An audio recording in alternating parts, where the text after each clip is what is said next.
is supported by ILO and EAY as their knowledge partner, with its main theme as industrial relations for a self-reliant and developed business world.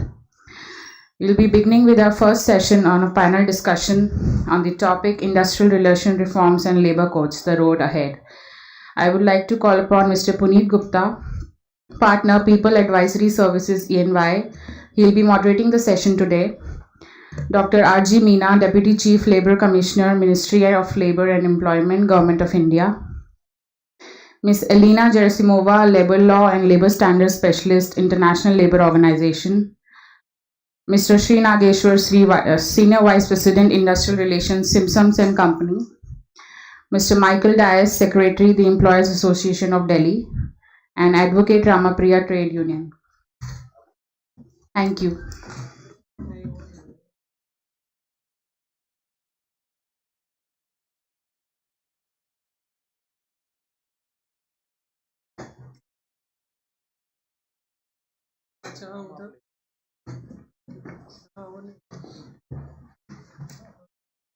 Good morning, everyone. Thank you so much for being here. So we're obviously going to talk about the new labor codes, its impact for employers, employees, country, and what is it that organizations should do basically to prepare for the new labor codes. Before we start and before we actually talk about labor codes and technicalities of labor codes, I think I would want to say two or three things. First, a big thanks to FICCI and AIUE, Arvind sir, his team, and especially Veena ma'am for bringing us all together. I don't think we could have been here if it was not for Veena ma'am. So thank you, ma'am. And the esteemed panel, as in it's obviously my big privilege to be here with the esteemed panel. I think the total experience I have on the table for my panel is probably more than 100 plus years. So thank you all. And that obviously means that I don't have to do too much work today. So let's talk about the labor codes and how does it impact. So we're talking about the 4 new labor codes, the Code on Wages, the Code on Social Security, Occupational Safety, Health and Working Conditions Code, and Industrial Relations Code. If you look at the 4 labor codes, they're basically nothing but amalgamation of the 29 current central labor laws, right? Government have taken up all the 29 central labor laws and compiled and amalgamated them under these 4 codes. But in doing that amalgamation, they have made very fundamental changes, transformation in how labor codes or labor laws in India has to be seen, implemented, complied with. And that means that organizations have to gear up, have to make changes to their internal policies, processes, systems to ensure that they're compliant with law. And I probably say this in every labor codes presentation I do. What has worked very well in India on the labor law compliance front over last 10, 15, 20, 30 years will not work for next couple of years because there has been a fundamental change in government's mindset around labor codes. And that would mean that there has to be a change in the mindset of industry and the mindset of employees too. Without taking too much time, if I can go to the presentation, if I could just give a 5 minutes overview of, if you could change the slide, please. Okay, sorry. Yeah. If I could give a 5 minutes overview on the labor codes and it impacts area. We obviously as EY doing work for many large organizations, preparing them for the labor code journey. And in that experience, we've gathered some of these points which are very important for organizations to stay compliant. So the first major change that the labor codes bring about is this whole employee versus worker classification. Whereas an organization, every organization need to decide or need to identify who in their organization will qualify as workers. It's not a simple yes/no answer. It is not a level-based, designation-based answer. It is really identifying what is it that the individual is doing on a day-to-day basis and then determining whether or not that person is a worker. Why is this classification important? Because worker is eligible for a lot more benefits, for a lot more say in the organization than other employees. So therefore, identifying who in the organization will qualify as workers becomes the very first important step in the whole preparation journey. The second is the new definition of wages. In India, it's a norm that all social security benefits largely are calculated on basic salary, which is a small portion of overall gross salary. While that has worked in the past, it cannot work in future because government has brought up this new definition of wages and will spend time debating, discussing that definition where all benefits now have to be calculated on that new definition, which means that the cost for organizations will go up, which means that companies will have to relook at their compensation structure and identify what components will be included and excluded. And trust me, that's not the simplest of the exercise. It's a very complicated definition, but something that organizations definitely need to work on. The third is the impact on employee benefits. You take up any employee benefit, PF, gratuity, leave encashment, overtime, ESI, stat bonus, all of these benefits are going to change under the labor codes. The cost for these benefits is going to change. The benefit that is due to employees is going to change with the labor code. So therefore, companies need to prep for that. Flexi hiring. You talk to any organization in India and you ask them what is your philosophy around flexi hiring. I can bet the standard answer you'll get is hiring through contractors or hiring through third parties. Now, again, that has worked well in India over the last 20, 30 years. Whether that will work in future, I have my doubts, because there are those changes that the government has made, put a little more onus, a little more responsibility, a little more obligation on principal employer towards third party employees. Therefore, organization will have to identify first who are these contract labor and then ensure compliance accordingly. In doing that, I think full marks to the government for bringing up this transformational change around fixed term employees, where now the employers can employ fixed term employees for a defined period. They can be asked to leave after that defined period, and that does not qualify as retrenchment. I think it will change the whole flexi hiring framework that industry has implemented over the last many years. HR payroll policies. I again take up any HR manual for an organization, whether it is working hour policy, leave policy, overtime policy, payroll related aspects, employee relations related aspects. All of these will have to be changed, will have to be transformed to ensure compliance with labor codes and to ensure compliance with state rules that will come under the labor code. So requires a lot of work. Then employee relations, and going by the theme of the 2-day summit, every single aspect of employee relations, whether it is setting up grievance redressal committee, works committee, safety committee, the whole dispute resolution process, the standing orders, procedures around misconduct, all of these are changing under the labor code. So therefore, companies will have to adapt and comply with these new requirements. It also gives a lot more say, a lot more voice to employees in the organization. So what has worked well in the past will obviously not work well in the future. And I think I want to close by making this last point on the focus of enforcement. The mindset, like I'm continuously saying, is changing. They're bringing up the whole online inspection scheme that has worked well for income tax and GST. They're now going to implement that for labor law compliance also. It's obviously little unheard of from the labor law compliance regime. There are far greater stringent consequences of non-compliance under the labor codes, which means that organizations will definitely have to gear up and ensure they're fully compliant with the labor code. So this one slide in a way gives an overall snapshot of what the labor codes are and the changes that it will bring in. With that, I will obviously now go to my esteemed panel, and probably I'll start with Meena sir.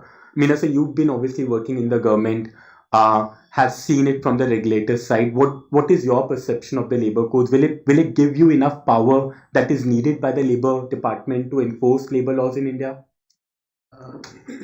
Good morning, friends. Punitji has given an introduction that the new codes will bring lot of more responsibility towards the employer. I don't agree or I don't differ, but I have my own views. Let me tell you, friends, I had been the technical member for drafting up the codes, and 3 years we worked 12 to 15 hours every day. There was no COVID, there was no lockdown, no shutdown, no Saturday, no Sunday. I had been the member of the drafting of the rules committees, and as you are all aware, these codes were in the public domain for more than 1 year, and we had a almost 20 years consultation. And the journey started of labor reforms from Second National Commission on Labor, which has submitted report in June 2002. And then there were 9 national level consultations with social partners. So it is not that we have not heard the employers, it is not that we have not heard the workers, or we have not heard the government machinery also. And the code draft bills were introduced in the Lok Sabha, and it were in the public domain for 1 year. And all the draft bills were referred to the Parliamentary Standing Committee, and that is a huge committee which has the representation of all the political parties. And I got the opportunity to witness before the Parliamentary Standing Committee also. And we have answered the parliamentary committee has asked these suggestions from the social partners. They have meetings with them, series of meetings took place, and some of the issues Puneet ji has raised it. I will try to clarify you what we did in the code. The first statement he has made is simply amalgamation of 29 labor laws. No, friends, it is not like that. We have did ease of doing business almost more than 80%. There we make a decriminalization of more than 85%. In the Factories Act, you find there was an article and it was in circulation. It has come to our knowledge that there are 15 or 1300 criminal violations in the Factories Act and rules and regulations. Because that was because of one section which, yes, any rules, regulations, violation is a criminal offense. We have make it a civil offense. We have brought the concept of penalty. We have brought the concept of only fine. We have brought that in subsequent code on wages. First time it is fine, second time only it is imprisonment provisions are there. So now I will go through the code by code because you have to give me time. It is 5 minutes time. I cannot sum up you the 29 labor laws in the 4 codes, but we should understand the concept. See, the code on wages, what we did it, as of today, we have a scheduled employment, so there is a lot of litigation. This is covered, that is not covered. So that concept has gone away. And it will benefit to both, because remember friends, we are a democratic country. We have to balance both. The employees' welfare also we have to see, we being a welfare state, and we have to protect the interests of the employer. So in the code on wages, what we have did is we have removed the concept of scheduled employment. And then we have brought the concept now as of today under Minimum Wages Act. Once the authority pass the order, if you have to challenge, then you have to go into writ jurisdiction. That we have make appellate provisions. So your half of the problem is solved. Because before going to the writ petition, hiring the advocate, you know better than anybody that is here. So probably his work will be reduced because we have made the appeal provision and that will be with the authority only. So that reform we have brought it. Then we have brought the concept of floor wages. You see, there is a problem in the neighboring state. I have worked in Gujarat, I have worked in Maharashtra, I have worked in Rajasthan. See the very peculiar situation. If Maharashtra minimum wages are higher, then neighboring state workers will migrate to that state, and the border doesn't make any difference. So, and at present there is no legal framework for the floor wages. So first time we have brought the concept of floor wages in the law. So once this code is implemented and there will be floor wages fixed by the central government, no state government can fix the minimum wages less than the floor wages. So that will bring the equity. That will give the opportunity to the state to progress in the same way. Because one state there is X government and another state Y government. So then if they want to attract the workers and all these things, why the North India, a lot of workers are going to the Maharashtra, Tamil Nadu and Gujarat and whatnot? Because they are getting better opportunities. They have the employment opportunity and wages are also. So these are the basic concepts. So then in code on wages, we have brought a lot of changes, and now comes to the Occupational Safety, Health and Working Conditions Code. 13 labor laws we have subsumed in that. You know, the statistics says in our country approximately we have 6 crore establishments, out of which 99% establishments are engaging less than 10 workers. So what we are talking, that these codes will bring more responsibility to the employer and all. So our threshold for the implementation of the OSH code is 10 and more employees. So 99% establishments are outside the scope of the OSH code. Secondly, the factory definition we have revised. Existing ceiling of 10 and more workers is enhanced to 20 with aid of power and 20 to 40 with aid of power. Contract labor license, at present the ceiling is 20, which has been enhanced to 50 workers. There were 6 registration under different labor laws. Now there will be a single registration. There were 4 licenses under different labor laws. Now there will be a single license. At present there are 21 annual returns. Now there will be only single one return, and that too online. License registration will be 100% online. So you need not to visit to any authority's office. At present there are 86 registers under different labor laws. We have reduced to 8 registers in all 4 courts. So this is all the ease of doing business for the employers simultaneously. But friends, let me tell you, we have protected the interests of the workers. First time we have brought that employer will issue the appointment letter to the employee under OSH code, because that will formalize the employment. So Any worker who is going from the house to the office and on the way, if any accident take place, there were instances because nobody take the honors whether he was on duty or off duty, and litigation goes up to the judiciary and compensation commissioner and Supreme Court, High Court. So that will bring the formalization of the employment by issuing the appointment letter. That will bring the lot of changes to the workers. Secondly, under the OSH code, we have reduced 6 committees to one only national board, and that will arise.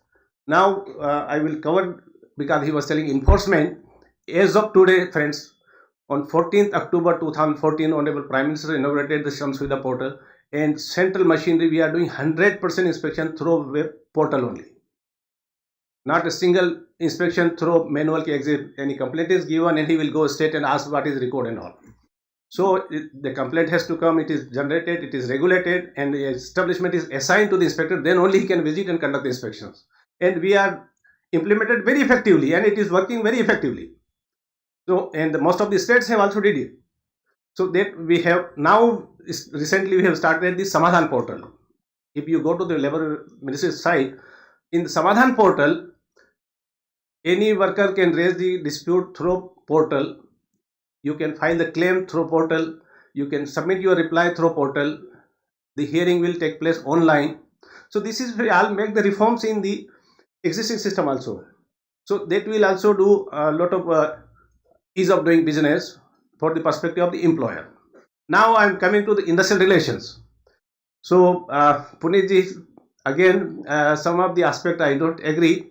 And while drafting, we have discussion, deliberation, and heard the employers representative hours together, and their views has been taken on record. See, the first time, the biggest reform we brought is the fixed term employment in the main law. There is no tenure, no category. Only we have asked that you have to pay the same category workers same wages, and no middleman. See, at present what is happening, we are giving contract. You all are aware. I am in the field for last 30 years. You have awarded one contract to very reputed organization. Then he give further subcontract, then labor contractor, then the labor supervisor. So ultimately the worker who is hired by this agency is paid wages by the labor supervisor, and in between, if any person is taking 5%, then 20% money is going from your pocket, but it is not reaching to the person who is working for you. So that will done away, and you have no liability for retrenchment, notice and all. So that will bring lot of flexibility. Only thing is we will require to change our mindset. If we don't keep the contractor, then what will be the legal responsibility? So friends, let me clarify you, because we brought that concept in the main law, and after due deliberation and diligence, we have drafted each thing. Additional cost, yes, I agree with you. Even if working for more than 1 year, you have to pay the gratuity. Sir, it is a very small amount. For completing 1 year of service, 15 days wages only. So that will bring lot of reforms in there. Industries were demanding, sir, 100 and more workers, factory, plantation, mines, prior permission. Enhance. It was deliberated for last 20 years. We have brought in the code that up to 300 workers, no prior permission for layoff, retrenchment and closure. How we have protected the workers' interest, that let me clarify that also. Under section 83, in addition to the retrenchment compensation, any worker is retrenched 15 days wages for the reskilling, because now we have in a very dynamic period. Lot of technical changes are taking place and all. So then to worker required to acquire the skill, and also that reskilling fund will be there. In IR code, we have grievance redressal committee is already there since 2010 in IDA. Almost similar provision we have kept it. Works committee provisions are also there. And I want to clarify you, for the works committee, government has to issue notification for having a works committee. In central sphere, we have works committee only in the mines, departmental undertakings. That's all. Because otherwise you have a bipartite committee like safety committee and all under the OSH code, and I'm not discussing that on that. Now, there are problems as of today regarding the adjudication by the labor courts. So we have brought a lot of reform in that. There will be no labor court, there will be industrial tribunal consisting of 2 members. So that your disputes are not pending for longer period and you have hired the advocate and my HR fraternities will agree with me, every review meeting, अरे तुम्हारा dispute 3 साल से pending है, तुम कुछ करते नहीं हो. So this problem will be addressed once for all, because now there will be 2 members tribunal, so that at least judicial member is not there, then administrative there. We have kept that 2 members will hear the collective disputes like strike, retrenchment and standing orders issue. Otherwise all individual member can hear the disputes. So that will expedite the adjudication system. So that has brought lot of changes in the industrial dispute. One big reform we brought it, probably you have noticed or not, because I am in the field for practicing. At present, prior notice section 22 of the ID Act is only for the public utility service. This we have brought that all the industrial establishments, before resorting to strike, they are mandatory give strike notice. And in present provision, the conciliation proceeding deemed to have started the moment the strike notice is received by the conciliation officer in his office. But now we have fixed the responsibility that conciliation officer has to give notice, and after holding the first meeting of the conciliation, then only conciliation proceeding will start. We were very clear in our intention. The conciliation is a peacemaking process. Remember, friends, when strike issue comes, when bilateral talks have a deadlock, when the collective bargaining have a deadlock, then only employees approach for the strike, and in conciliation is the intervention of third party. And once the dispute is ceased in conciliation, union cannot resort to strike. Have you heard the pending conciliation, if some union is resorting to strike, legal action can be taken? Has anybody exercised that? Friends, I did it. And that too, the union representing 13 lakh employees of the banking sector. There was a 13 national newspapers front page news way back in 1995. So it is that we have balanced both, and this provisions has been kept as of today also in the code. So this has to be balanced. Again, section 33, status quo has to maintain regarding change of service condition and all. So that is also there. So in the IR code, friends, we have brought lot of changes. Standing order, I want to tell you, we have fixed the certifying officer responsibility within 60 days he has to certify the standing order. Secondly, we have kept the model standing order to be drafted by the central government. And if any employer is adopting that, you have to simply give intimation through portal. You need not to visit his office. Yeah, I have adopted model standing order. Any amendments are required, the time limit given to him is 60 days. If within 60 days he don't certify, it will be deemed. Big reform we have brought it. Within 60 days, if officer is not certified, it will be deemed to be certified. And responsibility will be fixed with the certifying officer. Similarly, for the appeal provision also, we have fixed the limit of 30 days. On receipt of the appeal, he has to dispose of the appeal within 30 days. Now, at present, you all know we have the experience, because either sometimes employer asks the date or the union asks the date, and it goes on तारीख के ऊपर तारीख. So this we have put it full stop on that. So Minister, Section, just 2 minutes, because sure. You open the floor, so I have to clarify August House. We have brought the concept of recognition of trade union section 14. That is first time we have brought at national level law policy, and recognition of union we have brought it. In the draft bill, a small example I want to give you. We have left that every establishment should have a recognition of trade union. But while revising, Michael Saab, we have brought the change. If union is there, even single union, then only recognition question will come. Otherwise, if union is not there, then it is bound to create a union. So we brought that change, but no suggestion was there. We brought that change. If any union is enjoying 51% or more membership of the employees on the muster roll, they will be sole negotiating union. Otherwise, there will be a negotiating council. And that was also initially in the draft bill, that was on 10%. I had a little argument on that, because we are promoting more unions in the organization. So that has been enhanced to 20. And recognition also initially draft bill, if you see, it was a 75%, then only sole negotiating, so we brought to 51%. So these are the broad changes we brought in the IR code, friends. Social security, let me clarify you. India is the first country in the world who has thought about the gig and platform workers. And gig and platform is going to be a big economy in the world and as well in India. As of today, what data we have, more than 1 lakh crores rupees turnover per annum is of the gig and platform workers. And approximately 75,000 workers are working as of today. Though we don't have much authentic data, we have called all the platform agencies and we have discussion on that, and we are discussing on that, and that issue has been discussed in G20 also, and the entire world is looking towards India. Oh, India is the pioneer in that. We studied, except the USA, two states have their own state policy, not the national level, but we brought that changes in that.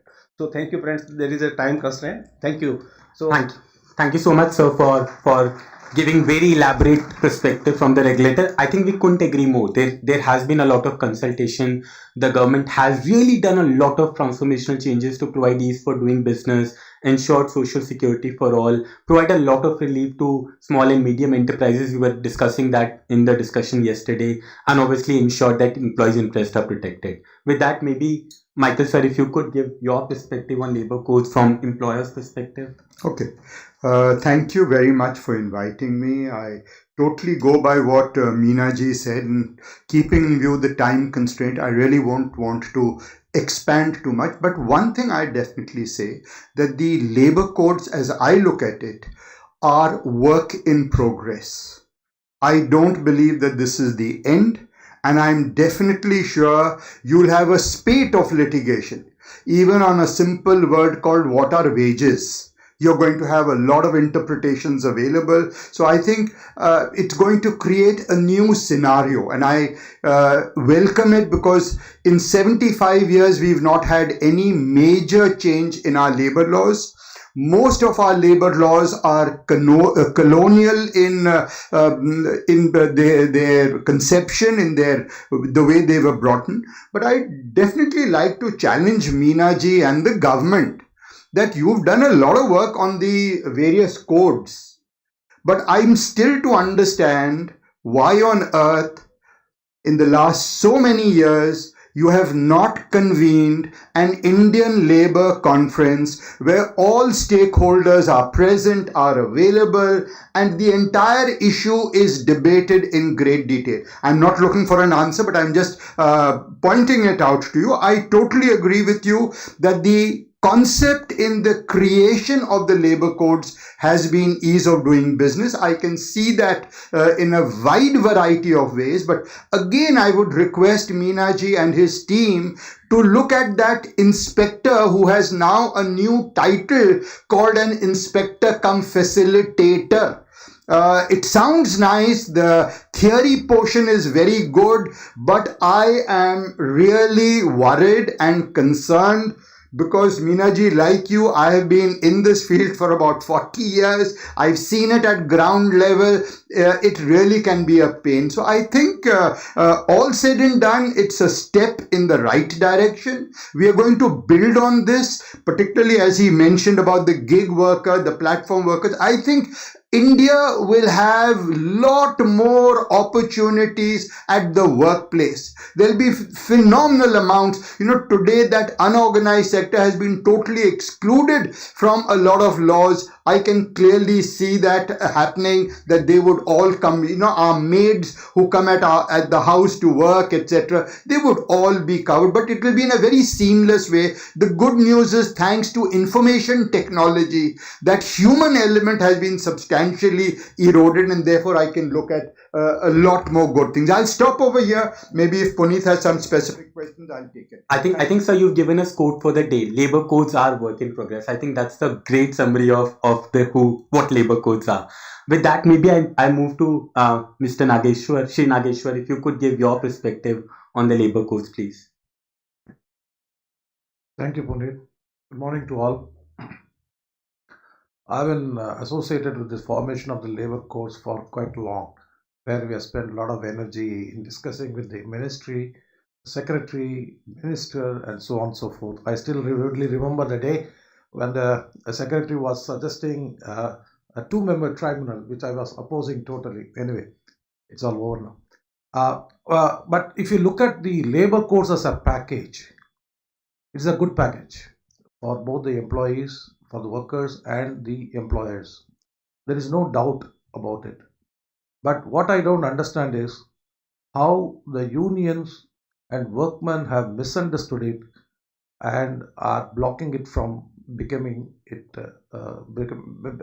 into reality, because there are so many takeaways for them in these codes, and more so especially with the unorganized worker brethren whom they profess to represent many times on the dais, and they do not come with the very specific points as to why they are opposing these what do you call these codes, because more so it is by word of mouth they feel it is totally anti-worker, which they are not. And insofar as the employee's perspective is concerned, I would say, I think this is the first time ever that we have some reforms on the table, and in all the fairness, the employers do welcome them with both the arms, in the sense that in course of time there is enough scope for these reforms to get further reformed, and so on.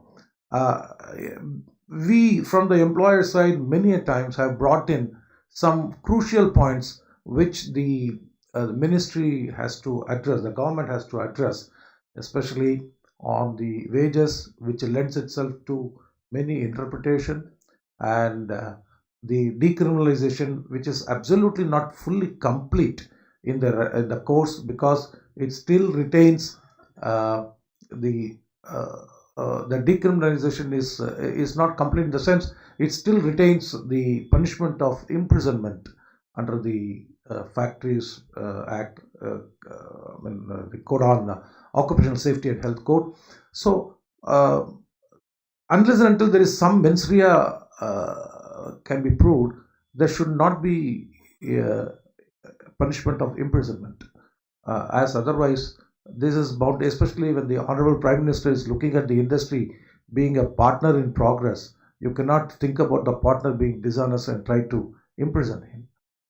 It could be the imprison. I mean, the penal provision could be of different nature altogether.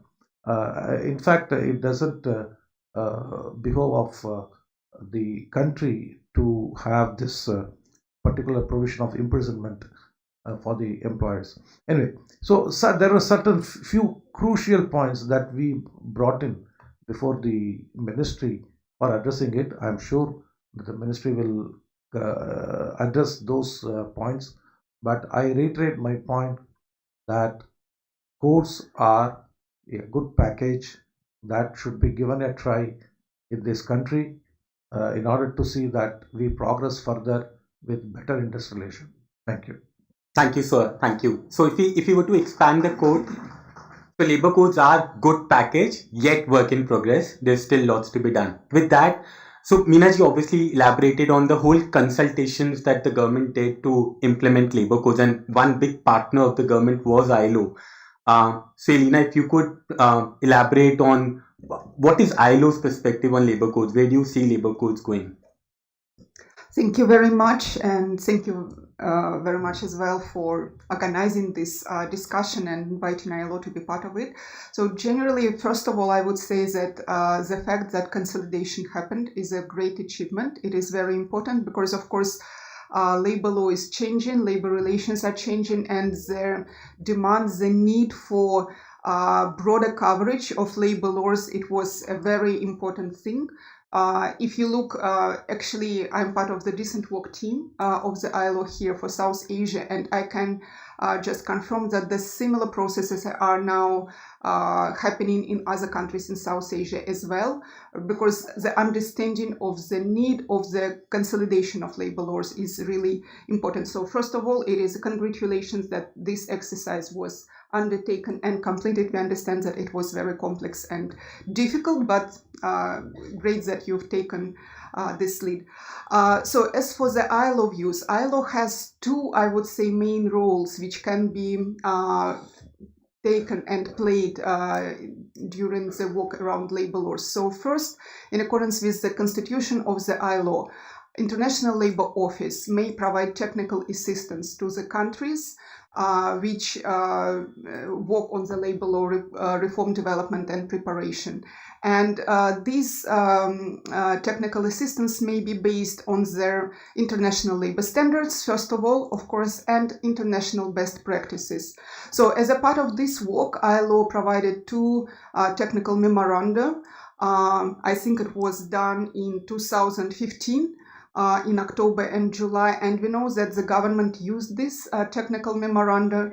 Not everything was taken on board, not all what ILO suggested based on the international labor standards was included into the codes, but some provisions were included.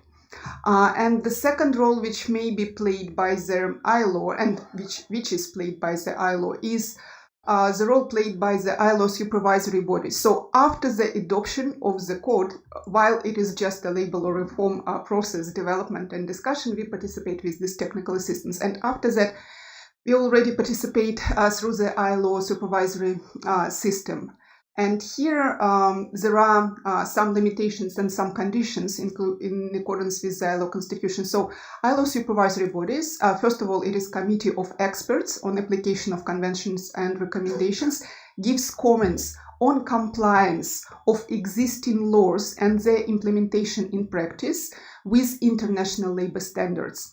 And when the committee does this, implements this function, committee works only with those conventions which are ratified by the country.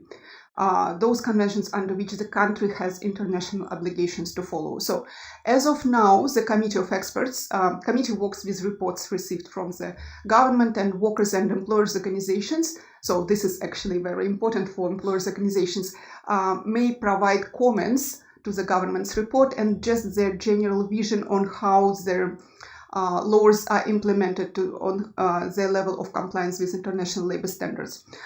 So based on this reports, committee as of now analyzed just two spheres, two issues. So in 2021, the committee gave comments on Convention 111. Convention 111, it is work convention on equal remuneration for work of equal value, and I'll give you a few ideas what was the comments of the committee. And the second topic is labor inspection. Labor inspection comments were given a few times already on the labor code, including last time the comments were published just 17th February this year, so just 2 weeks ago. They are very fresh. So I'll stop a bit later on the content of those recommendations. Sure. But one more thing I want to emphasize, also what is very important for the ILO during the labor law reform is tripartite consultations, because, you know, not at all questions are covered by international labor standards, and specifically by ratified labor standards, right? For example, India didn't even ratify conventions on freedom of association, 87 and 98, fundamental, most important ILO conventions. So that's why those questions which relate to non-ratified conventions, of course, should be decided based on tripartite consultations. And here, I think there were issues, though I understand that there were so many consultations undertaken, but still, you probably know very well that trade unions raised a lot of concerns and complaints with the ILO that at the later stages of the draft developments, they were not consulted enough. And also, I would support a colleague about the importance of the organization of the Indian Labour Conference, which was an annual event earlier, because generally, you know, not everything can be valued or measured from the position of international labor standards. Generally, you have to find solutions based on the tripartite consultations inside the country, and to have understanding and good acceptance, good understanding from workers and trade union sides that, like, the code in their favor, for example, that it protects workers. This type of thorough consultations is very important. Yeah, thank you, Elena. I think as a country, we're very grateful to ILO for all the help on the technical assistance and the supervisory board, and good to know that India has become a benchmark for other South Asian countries to implement labor reforms in their respective countries. Thank you for that.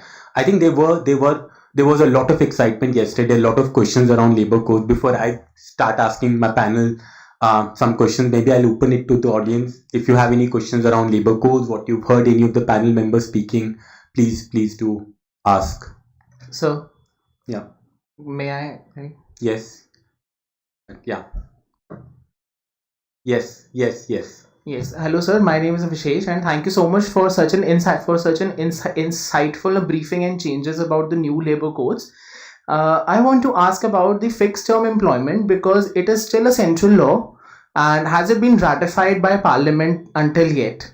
So, does the new labor codes also cover that in the fixed term employment, because till now it hasn't been ratified by the Parliament, so it allows some states to not follow it and to go ahead with it. My second question, okay, please, sorry. Just to enlighten you, fixed term employment first time was brought amendment in this standing orders, and I was the draftsman. I was posted in the ministry, and it was my thought. So we brought the amendment in the model standing orders way back in 2002, and then initially it was for the certain industries, and then it was expanded to all, and now it is a part of the code, and it is there in the definition of the IR code. So it is enacted, passed by the Parliament, assented by the Honorable President of India. Only it has to be enforced. Okay. Okay, my second question, may I so sir, my second question is until now, managers, supervisors, this doubt was yesterday as well, but it did not clear that much. But now I want to ask, since it's the talk of labor codes, and until now, managers have to go through natural justice when it comes to any kind of a procedure or any kind of a dispute. They can't raise a industrial dispute right after anything like a layoff or a retrenchment. So does the new labor code also ensures managers and upcoming supervisors? Good, you are concerned about the managers and middle management, rather I should say. Yes, sir. So two big reforms we brought in that, and code on wages, we have removed the wage ceiling. So if any manager is sacked and his dues are not settled, he can seek the legal remedy. Number one. Number two, in OSH code, friends, wherever the welfare provisions were there, we have used very particularly the facilities to be extended to the employees, not only to the workers. And the employee definition, if you see, includes manager, executive or whatnot. Okay, so we don't want to go much detail onto that. Okay, thank you. I'd like to button over here. I think there needs to be more clarification about it. Regarding your first point on fixed term employment, what you need to appreciate and understand under the new law, you are not required to give any justification as to why are you repeating the same person over again, etc. The law is totally static. Though I am aware current case law would permit a worker to challenge that fixed term employment as an unfair labor practice. So this is one area where lawyers will have a lot of work in the times ahead. The second one, I am not very sure about the legal remedies available to employees. And I'm talking about those people who do not come within the definition of worker, the current section 2S, or what is reflected. And I'm strengthened in my view because if you read the Industrial Relations Code, I think only at one place in section 91, where the word employee has been used in the Industrial Relations Code, which to my mind is a typographical error because 91 has to be read with section 90 and section 90 is clearly on workers. So my dear friend, I don't believe you will have any new change in the private sector for middle managers or higher managers. It is your hard work, your earnings will be dependent on that. That's my take on it. Thank you. Thank you, sir. Let's move on to the next question. Yes. Sir, good morning. My name is Ravi Jun from Dial GMR Group. I have a question on the gratuity calculation, not formula I'm asking. if any employee working in the organization and died during the service within 5 years, and then the calculation of the gratuity will be till the 58 years or the 5 years. Shri Nageshwar sir, do you want to comment on that? If I understand your question, if somebody has worked for about 5 years, whether this will be the gratuity will be calculated for 5 years or up to 58 years. Yes. Is that? Yes. But he has worked for 5 years only, no? No, sir. If died during the service, then we have to calculate gratuity till the 58 years or only 5 years. But I we have think to the law calculate is- the gratuity only for the period of service that he has really put in. That's all. Unless and until it is different for the cases, death cases. That's all. I think the law is very clear. There's no controversy. There is no dispute in the law. The law is crystal clear. If you have put in 4 years and then you are dead, your family will get for 4 years only. The exception would be that if in your company you have a gratuity policy or a gratuity set of rules, and there you say that any time in the course of your employment, if you die in harness while in employment, etc., you would be given, that would be a different situation. I hope we are very clear about it. Thank you. Because I want to clarify, you have asked a good question. There is a lot of dispute comes. The qualification to get the gratuity minimum 5 years continuous service. In case of death, if a person works 1 year or more, he will get the proportionate gratuity for the continuous service number of years he has put in. That's all. Otherwise, there is no provision in the law for giving gratuity for the entire up to the age of 58. Okay? Yeah, thank you. Let's move on. Maybe, See, in the- sir, maybe please add here. Sure.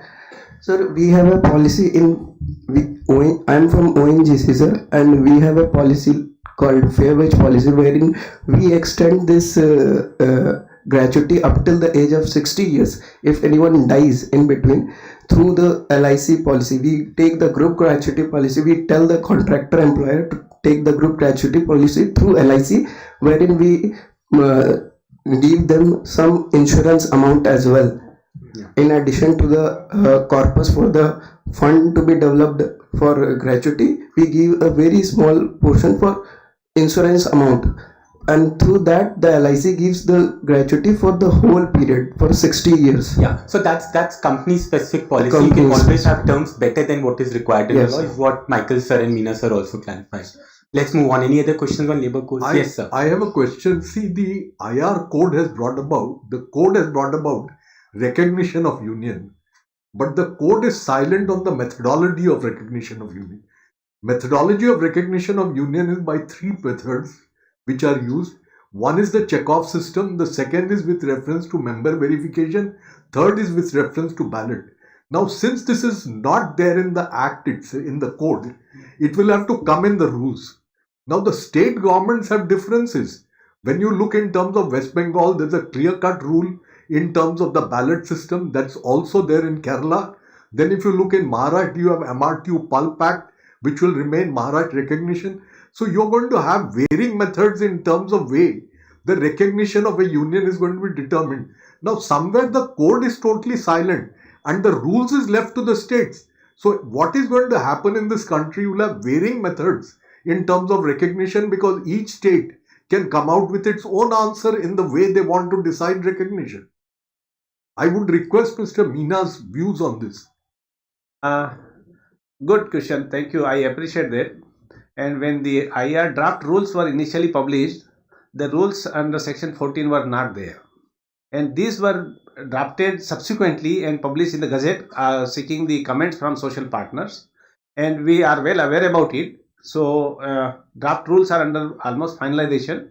So it has been well taken care, because in the code itself we have used the word secret ballot. So we are looking into that, but that has become, sir, that has become. You have the part not of mentioned secret ballot. No, sir. What would be is not the, I am not the competent authority to decide and convey to you, but what I am clarifying you is under section 14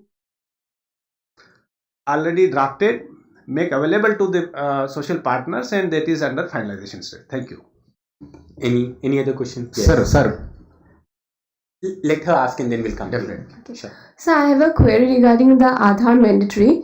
In the Code on Social Security, Aadhaar has been made mandatory for availing the benefits and also to avail all the services from the carrier centers.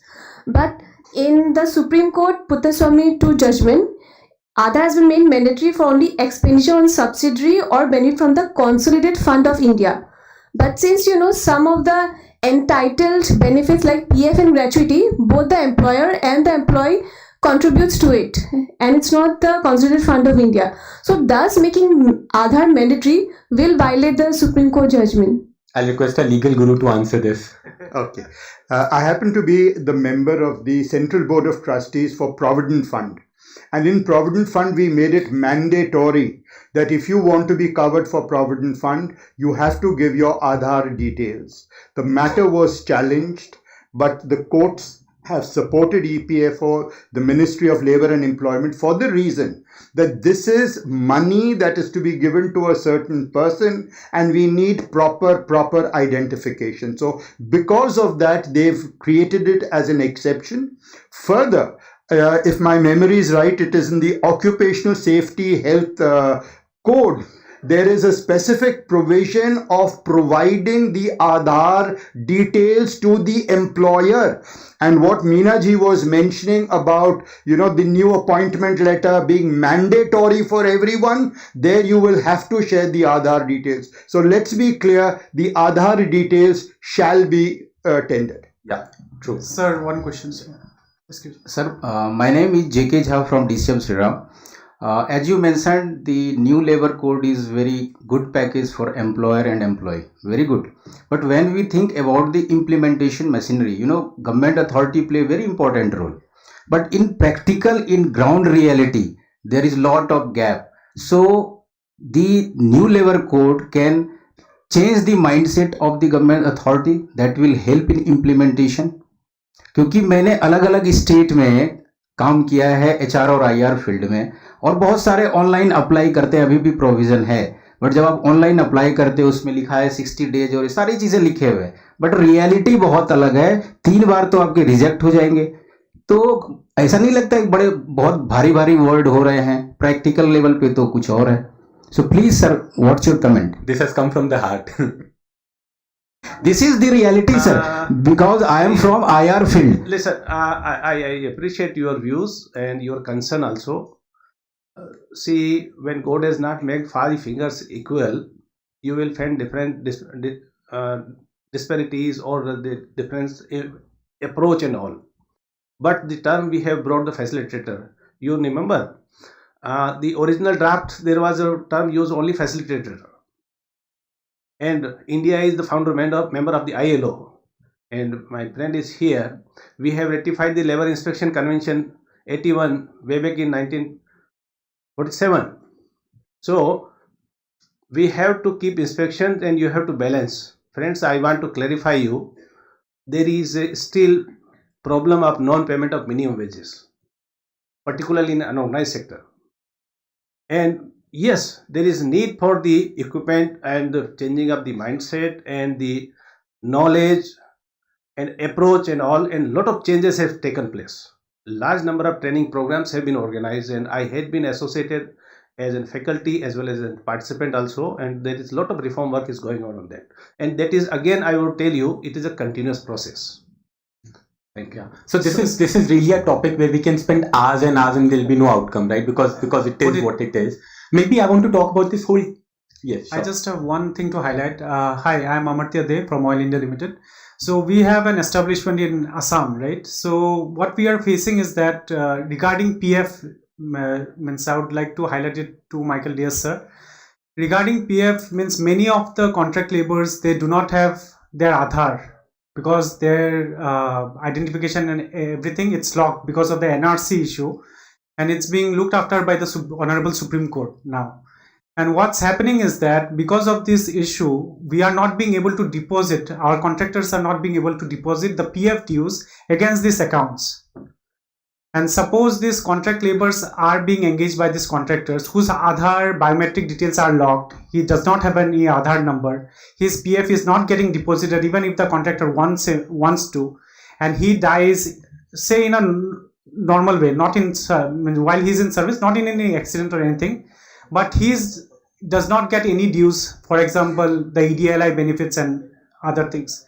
So what we have done, we have tried to discuss it with the PF commissioners and all that. We have highlighted it multiple times, and we have around 30 lakh people whose Aadhaar biometric details are locked currently in Assam. And this is something I would request everyone to kindly consider. Well, I'd say your problem is extremely genuine. I see no problem in that. I can only say that next Monday, not this Monday, next Monday, we are having the CBT in Delhi. So if you were to give me a detailed representation, I'll try and take it to the minister, and maybe if you are there, we'll have a little chat with the Labour Minister and see how it could be addressed. Because I know in Assam, this is a very typical issue. So maybe we could find some typical answer for that. Okay. Thank you so much. Thank you. Sure. So I'm PK Pankaj from Engineers India Limited. I have one query. Have any exercise been done or attempt has been made to formalize the formalization of notices to be received from the government agencies like RLC or so? Because I have experience of receiving notices wherein discussion or conciliation stroke is there. It is not clear discussion will be done or negotiation dates has been started now, 14 days I mean to say. Secondly, I have experience of receiving notice where it is not clear whether it is a notice under Payment of Wages Act or it is an ID. So as per this document I received from the tribunal side, it appears to be an ID, but notice says it is a notice under Payment of Wages Act. So have any exercise been done or any attempt has been made to formalize it? Okay. First is the conciliation or joint discussion. See, various judgments are there. Michael Saab is here. Honorable High Court not once, several times told that any proceeding held before conciliation officer is a conciliation proceeding. So whatever terminology is used is irrelevant. Any meeting it took place before the conciliation officer is a conciliation proceeding. Let us understand that. These mandatory provisions are there in case of a strike. Otherwise, because sometimes officer use joint discussion or sometimes you use conciliation proceeding. Secondly, as of today in the existing law, all the notices are prescribed in the rules itself. So you just go through that till the new courts are not coming. In that also we have made the provision. And you have to display the notices. This issue has been agitated by the various employers in right up to Supreme Court. And the Honorable Supreme Court has held that display of notices is a fundamental right of the workman. So it has to be displayed. Thirdly, you have asked about the notice regarding the ID or the claim. If it is a claim, you will find there is a prescribed summon notice under Payment of Wages Act and Minimum Wages Act and gratuity also and equal remuneration also. These are the 4 laws which deal with the claim as far as the enforcement is concerned. Otherwise, the conciliation notices, again, conciliation notice is also prescribed in the ID rules. Thank you. Yeah. So one last question for the EPF. May I? Just last. Sir, the thing is that as of now, the employer contributes 8.33% of the EPS to the EPS and then the rest to the EPF. But in 2020, I think it was Sir's article where it said that employer can even contribute whole 12% to the EPF if it is in your CTC. And as per Supreme Court's recommendation, it was also like it was recommended that it should be the choice for the employee. Now, whether he wants it in the entire 12% in the EPF or EPS or anything. So does the new labor law also give leverage to the employee legally that yes, it's the employer's choice that he can ask for the 12% of employer's contribution entirely to either EPS or to EPF? Let me respond to it. It's like this. As far as the Provident Fund law goes of 1952, that has just picked up in totality from the 1952 law into the code. However, I entirely agree with what you're saying. In fact, there are several other provisions in the 1952 Provident Fund law which are a challenge for us in terms of implementation. But because of this transition we are not bringing in any changes. So a lot of changes would happen in the Provident Fund Code, like what you are asking about. Of course, you are aware that there is taxation also being done in terms of interest on Provident Fund. So all those dimensions are there, but you'll have to wait for a while before this aspect gets clarified. And that is why I said this entire code, the way I look at it, it's just work in progress. A lot of new thoughts and ideas have come, but we'll need to address them. Thank you so much. I'll take one last question from the audience. Yes. Good morning, panelists. I am Prashant Chaudhary from a PSU, TADC India Limited. My question is regarding two trends that I'm seeing right now. One is when we are, if there is a Pan India organization which has its offices across the states, so if we are doing a centralized MOU with the contractor, so the manpower has to be distributed to different states. In that case, there is a certain amount of ambiguity which is still there regarding the intimations to the labor authorities regarding, suppose some offices have VOCW applications, some doesn't, and these kind of things are there. So how are we addressing these kind of ambiguities in the new codes? Second is one trend which is the growing unionization of the contract labor, which we are witnessing right now because the number of contract labor is increasing across the organizations every day. So is there any provision or any thought process in pipeline for tackling these kind of issues? Thank you, sir. This was also deliberated, and we have brought the concept of single license for Pan India. And we have brought the provision that now was code implemented, you are working in the entire India, and if your establishment is falls in the central jurisdiction, fair enough. Even you are falls in the state jurisdiction, then also you will take the license from the central machinery, and the license copy will be made available to the state machinery, but you will be required to take license only single license. So a lot of uniformity will come in that on implementation of the code. Thank you. Yeah, I think with that we can obviously spend almost the entire day, I think, going through these questions. Yes. I really seriously would want to thank each one of you for asking such practical, from the heart, real life issues and making this session very, very practical and ensure that we don't talk about theory. With that, I think I would like to thank my panel and thank you, Meena sir, especially for taking in all the hard-hitting and practical and complicated questions. Thank you, Michael sir. Thank you, Elena. Thank you, Shinaveshwar sir. We can now break for tea. Thank you so much.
I really thank all the eminent panelists for the enlightening us on for the 4 new labor codes. In fact, it has such a large scope that even a full day deliberation will not be enough to cover all the provisions. I really commend in the given short time everyone shared their views. Overall, the package is good for all employers and workers, but there is still a lot to be done, especially in the state, central and state rules. Thank you. We'll break for tea now. Request you all be back by 11:15. Thank you.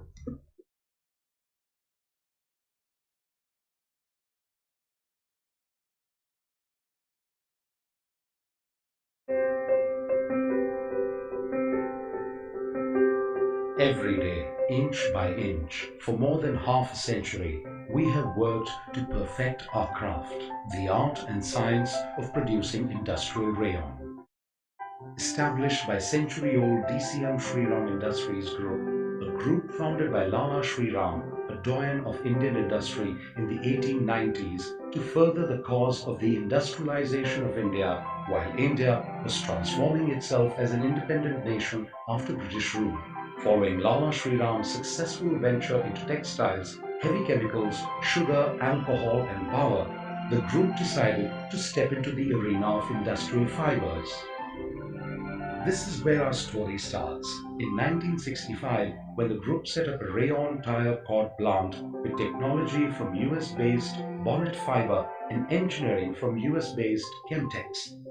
Since 1965, every day, inch by inch, we have continuously invested, monitored and tested, scrutinized and improved our technology, our production process, our training programs for employees, our sustainability and environmental impact to deliver the highest level of quality and efficiency to earn the respect as a trusted partner of our customers and stakeholders.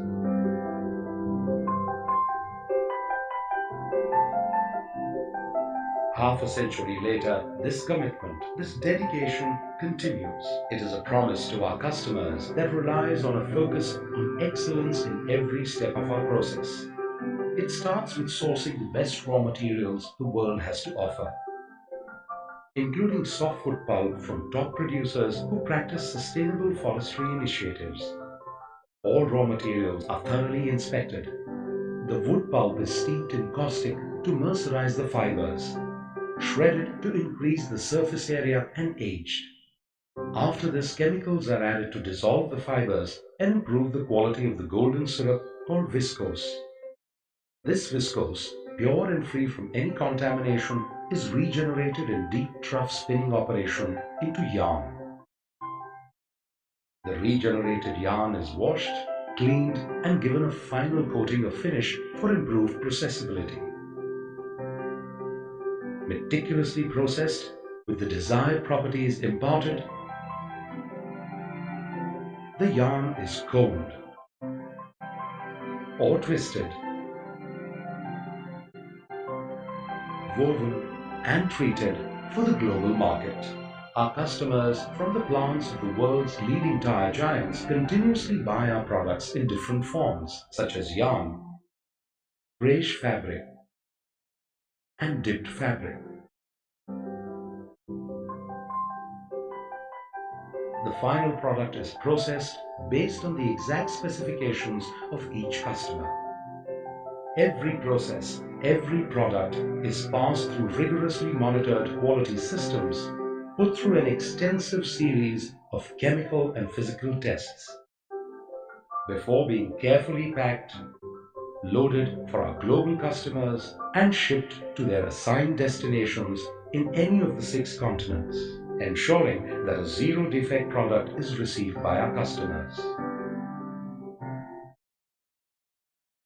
Our commitment to environment is total, and we believe that the environmental norms set by our government must not only be met, but exceeded on a continuous basis. Over the last 6 years, we have reduced consumption of fossil fuel by almost half, replacing it with agro-waste, an environment-friendly renewable fuel. We are always investing heavily in both technology and safe environment practices. This commitment to excellence is strengthened further by a deep partnership with our employees and their families, a legacy of ensuring their health and safety. Our employees are continuously trained in every aspect of the product and process, safety procedures and standards, as well as emergency response procedures. We believe in a total quality management philosophy and have many Kaizen activities happening in the plant.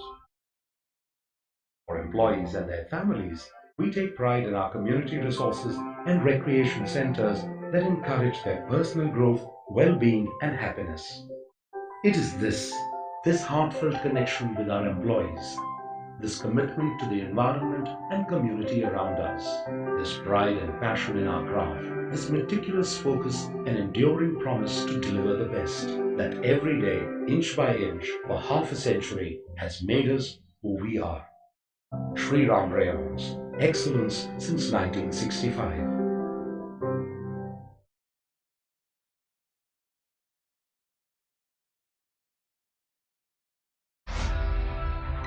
The Amber Group, is a leading integrated solutions provider in room air conditioning and commercial air conditioning for Indian Railways, metro coaches, buses and defense equipment.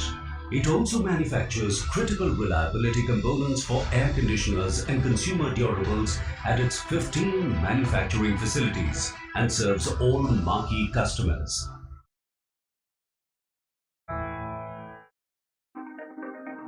This growth story is built upon both organic and inorganic factors. The company added new customers and made certain strategic acquisitions, namely Sidwal, an air conditioner manufacturing company for mobile application, Ilgin, an electronics designing and manufacturing company, and BICL, a motor manufacturing company. The production facilities at Amber are geared to produce a wide range of products and components, including room air conditioners for railway and metro coaches, buses, and defense equipment, heat exchangers, multi-flow condensers, extrusion and vacuum formed components, sheet metal, copper tubing, injection molding, electronics PCB, and electrical motors. The group's R&D infrastructure is backed by more than 100 engineers, continuously working on new designs in accordance with customer and market requirements for air conditioners, motors, and electronic PCBs. Manufacturing excellence, unmatched service, precision engineering, continuous innovation, and responsive customer centricity. These attributes sum up the essence of the Amber Group. Leadership through innovation.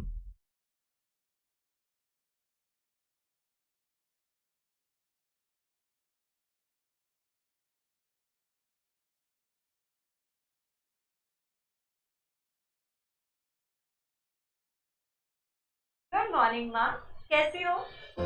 हाँ माँ, पूरी shifting complete हो गई और कल सारा furniture भी आ गया। आपकी तुलसी भी खुश है। अच्छा बताओ, नेक्स्ट वीकेंड की फ्लाइट टिकट्स बुक करूं? सुपर्ब। अच्छा माँ, दरवाजे पर कोई है, मैं आपको रात को फोन करती हूँ, okay? Ma'am, myself Ramesh from Blind Star Cable Net Services. आप बिलिंग के लिए आए हैं? हाँ जी। पेमेंट कैसे करनी होगी? कार्ड मशीन है मेरे पास। एक minute.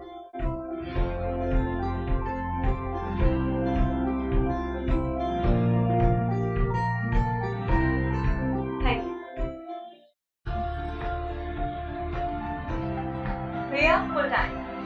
Ma'am cash on card? Card.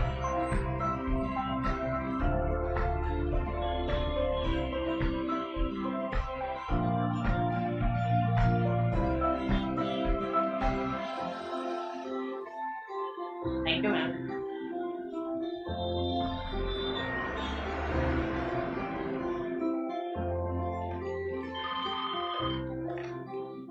Yes sir. Sure, sir. I'll see you at the conference room after lunch.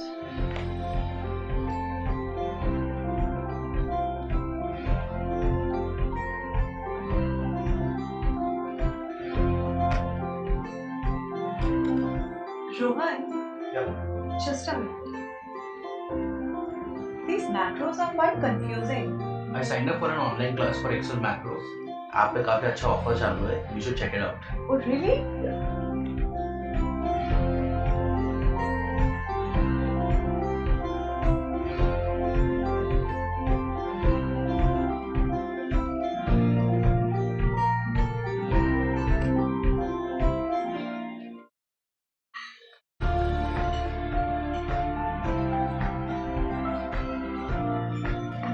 Thank you. Flight tickets?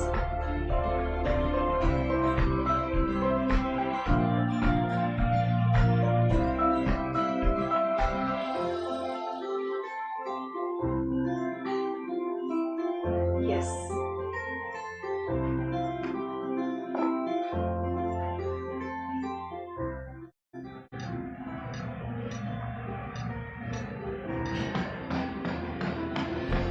Hi. Hi. I want to enroll enroll for Wednesday 8 p.m. Zumba classes. Sure, ma'am. For Sodexo consumers, we have a special 25% discount. That's nice.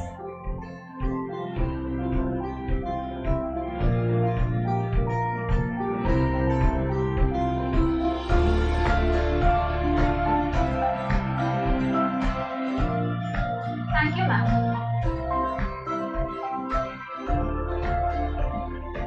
Thank you, Sodexo.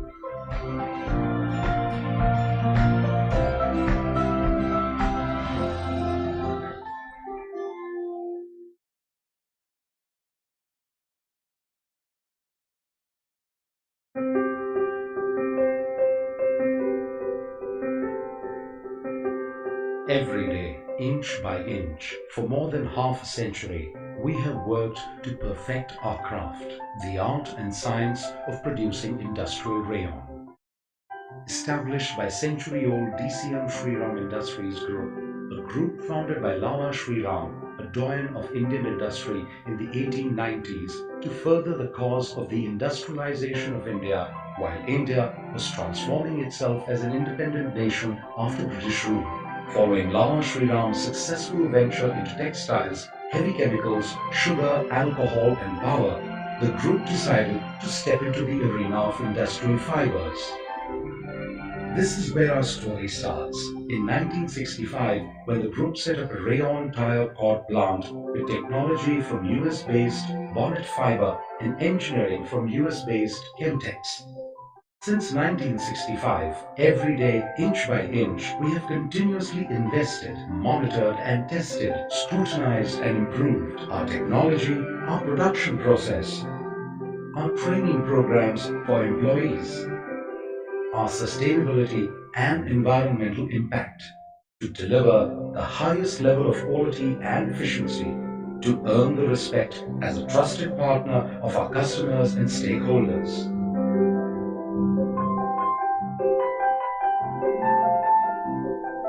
Half a century later, this commitment, this dedication continues. It is a promise to our customers that relies on a focus on excellence in every step of our process.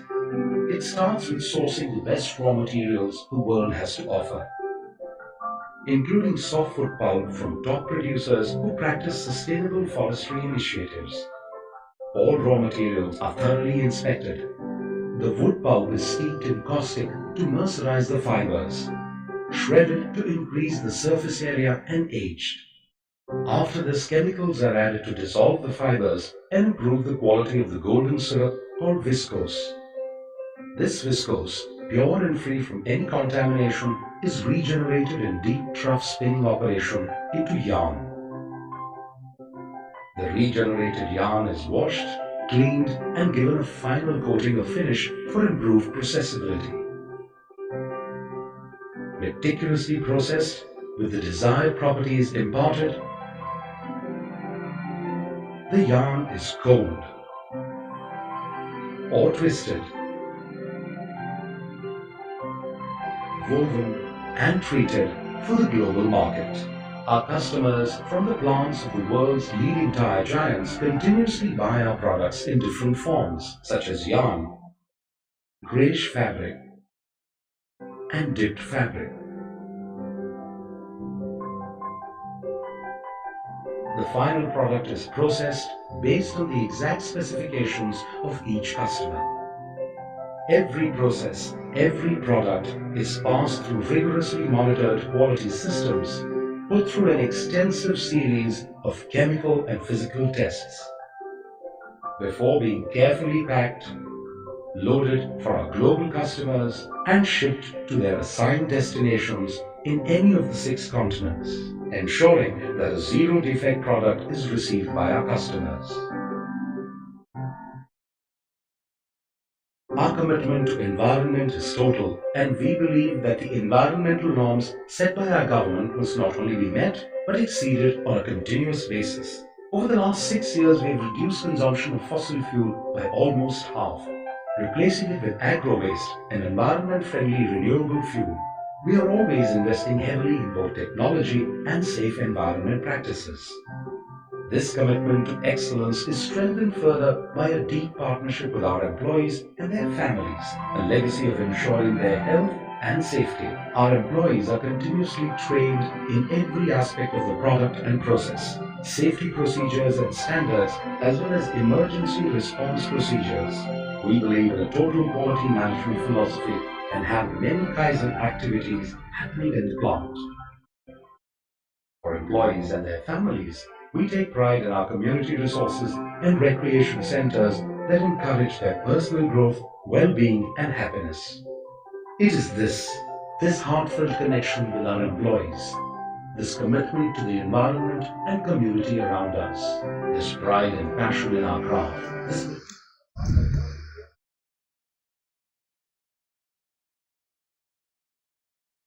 Ladies and gentlemen, we'll be beginning with our next session. Request you all to please settle down.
Good morning, ladies and gentlemen.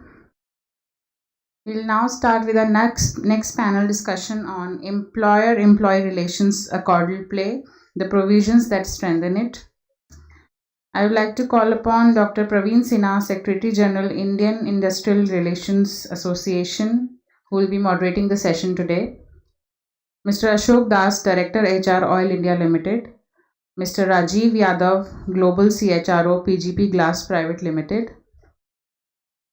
Dr. Sushmita Srivastav, SP Jain Institute of Management and Research. Dr. Rajan Asthana, Executive Director, Oil and Natural Gas Corporation. Mr. Dharam Rakshit, Senior GM HR and Lead ER, Hero Motocorp.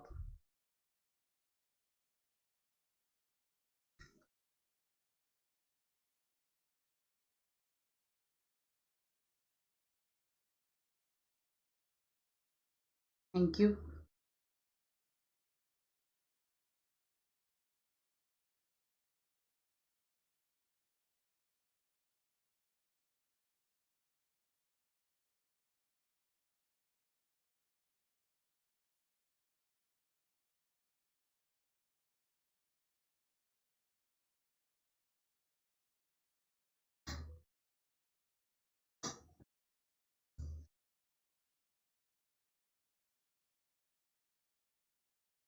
Okay, good morning to everybody. My intention is to reduce as much time as possible so that some of us who are in a process of transition from Delhi to other states, they will get sufficient time to bring about the views beyond the law that we have been listening yesterday and today. Many a time in running business or any other collaborative institution, we find that law is not everything. There are limitations beyond which the human relation that has to come. The relation between parties, the relation between the regulatory authority and the perspective of all the concerned parties are taken into consideration before a final decision is made. And this is all the more important in the case of business. And also when we are talking about the social justice, what ILO calls for or what Constitution of India provides for. We have about 45 minutes and I have five speakers, all extremely experienced in their respective field. And I have a wonderful audience. I've been listening your inputs yesterday and also today itself. What we will do in this 45 minutes is go beyond the legalistic approach, because what we're talking about, the relation building. And in his very first statement, the president of AIOE, Mr. Alok, he said that relation is based on the concept of give and take. It is not, it's my right, I take everything, I don't give you anything. And that is concept we will take. The idea is that at the end of 45 minutes, do we find any consensus on how to promote relationship between employer and the workman, specifically the manager and the workman, in a period which is not very comfortable. We just had COVID, then we have the economic crisis that is going on, the Ukrainian war is having impact on us in the business. So what we will do is that while keeping in background the inputs that has come yesterday, both from the legal side today and yesterday, and also the concept of compliance, the concept of compassion, the concept of risk factor. All these things we will keep in view, and we'll try to see that how we move beyond the present conflicting position between the two parties, specifically the two social partners as we call it, the workman and the employer. And how do we reach a situation where the rights of both, in fact 3 parties or 4 parties, and the investor, the management, the workman, and what ILO calls tripartite plus the society at large, their interests are met while keeping strongly in context that the survival of the business is paramount, and so also the rights of both employer and employee are paramount. With these brief remarks, I bring the good wishes of the International Employment and Labor Relations Association, to which I the national representative.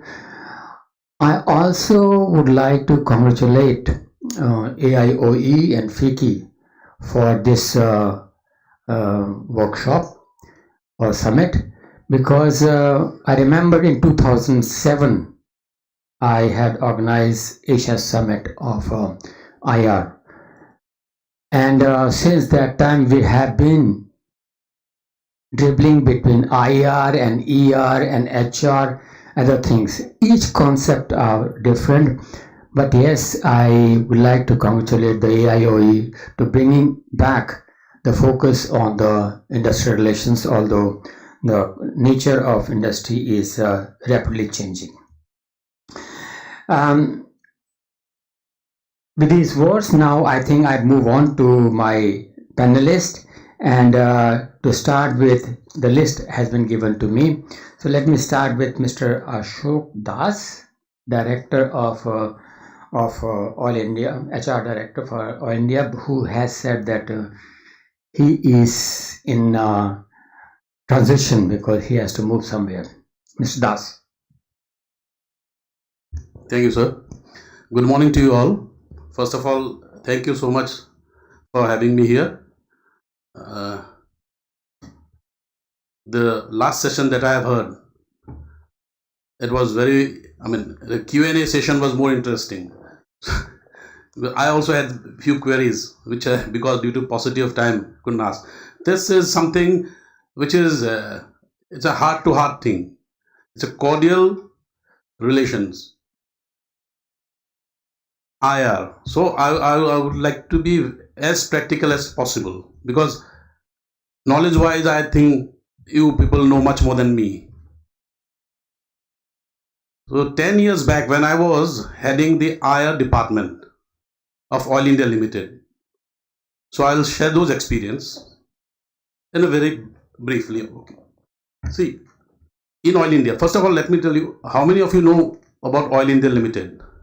Because when we say Oil India Limited, people say Indian Oil.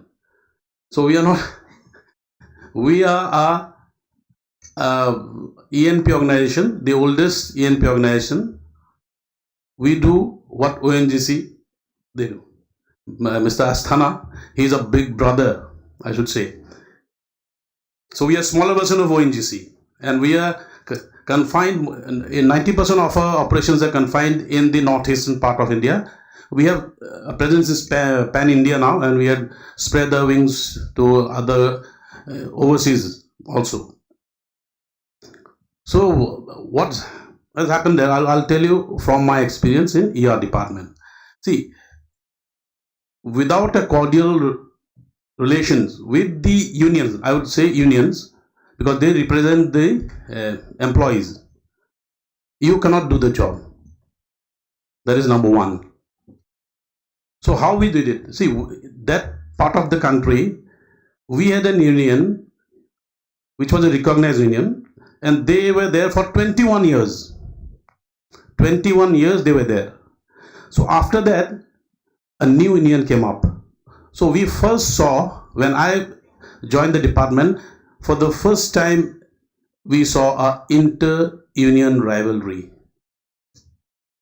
So how we, because the question of recognition, it came in the earlier session also. So we had gone for secret ballot, and we have done it successfully for 3 times without any hassle. In one of the elections ballot, the majority union, they won by only 2 votes. So that was so close. And we negotiate with the recognized union only. So we have got 23 unions. 23 unions we have got. Majority of them, 4 are for regular employees, and majority of them are for the contract unions. And as you know, the contract workers, they are much more belligerent than the regular worker. You have heard about the incident in Maruti where the manager was thrown in the furnace. But many of the time we get complaint that you PSUs, especially the oil sectors, have spoiled the scenario because we give so much. Can you believe it? We paid gratuity to the contract worker. Unimaginable. No, you'll find. So what we have done, we have made a trust. This trust is run by the unions only. That is. Next, we have got a group personal accident policy. Anything happens, they get 10 lakhs. Whether it's a work accident or otherwise. And the list goes on and on. We take care of the children and everything.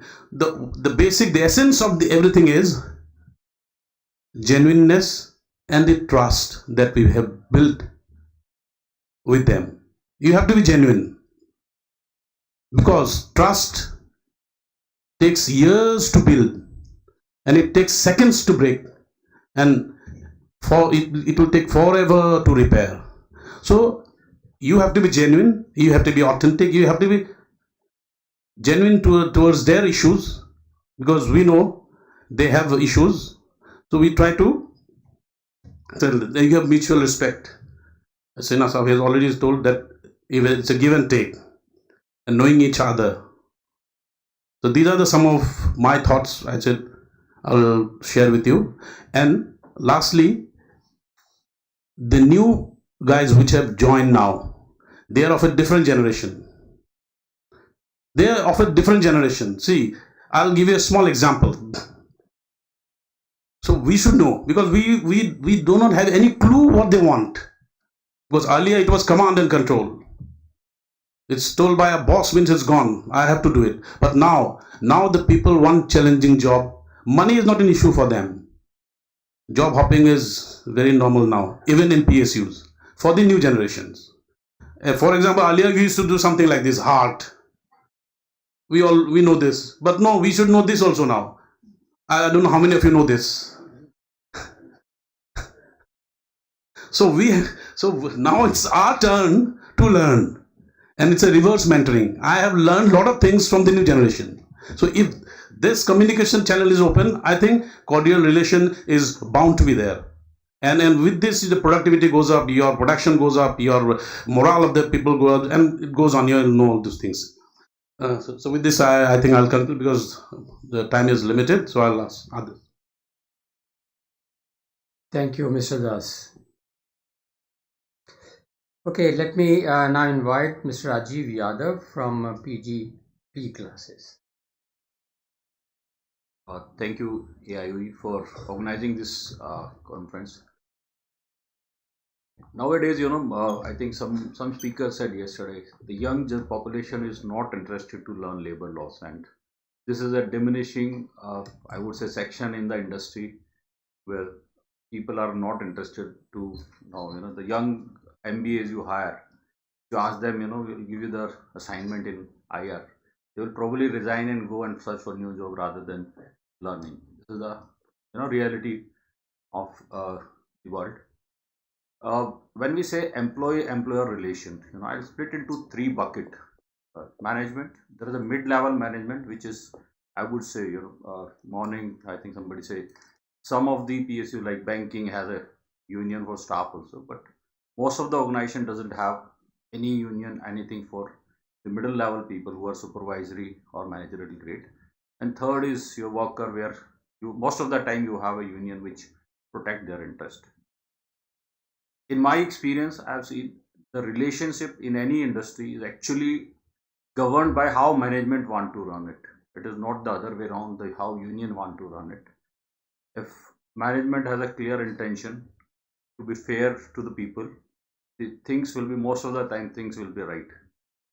Only in few cases where the things are extreme, where management is forced to take some certain action which is against those areas.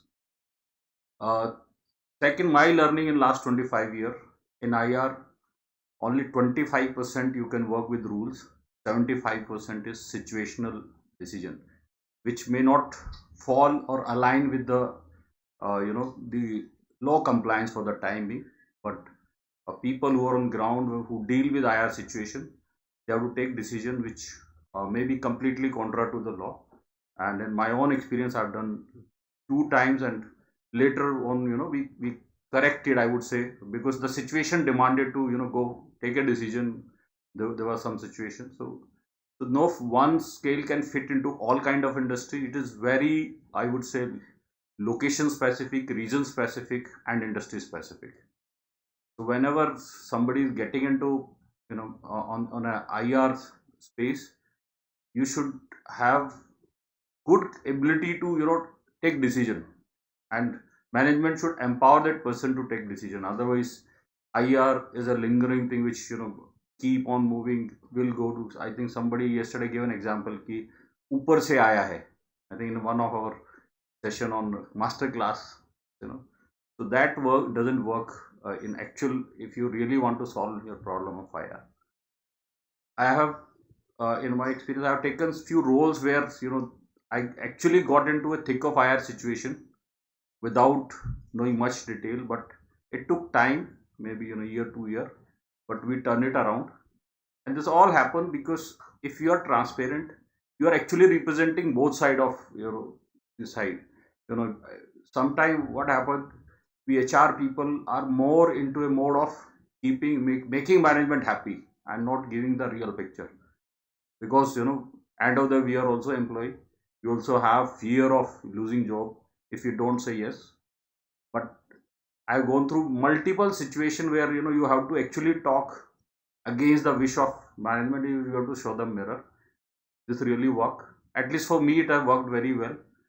Maybe initially I might have faced some challenge, but it did work. So certain principle which I feel may be applied for any kind of industrial scenario, like Mr. Das said, mutual respect. It is not only you expect as a management, the worker or the union should respect. It is both sides, give and take relation.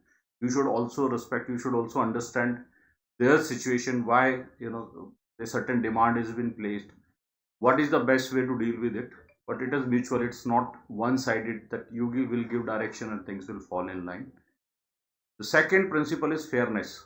If you are fair, you are transparent, you are actually sharing your things with complete sincerity, and it is consistent. In one forum you are talking something else, in next forum I think you are talking something else, may not fly. So whenever we are dealing with any kind of IR situation, we should have the fairness, and this all aspect build the credibility. In IR, actually more than law, it's one-to-one equation which work. And I'm sure the lot of success story of of IR people we have, where their equation with union, because they say if X person is saying, means it can be taken with trust. So this when you build this kind of credibility, you can actually win over the other party, and you can make certain changes which is good for the organization, not for any of the party.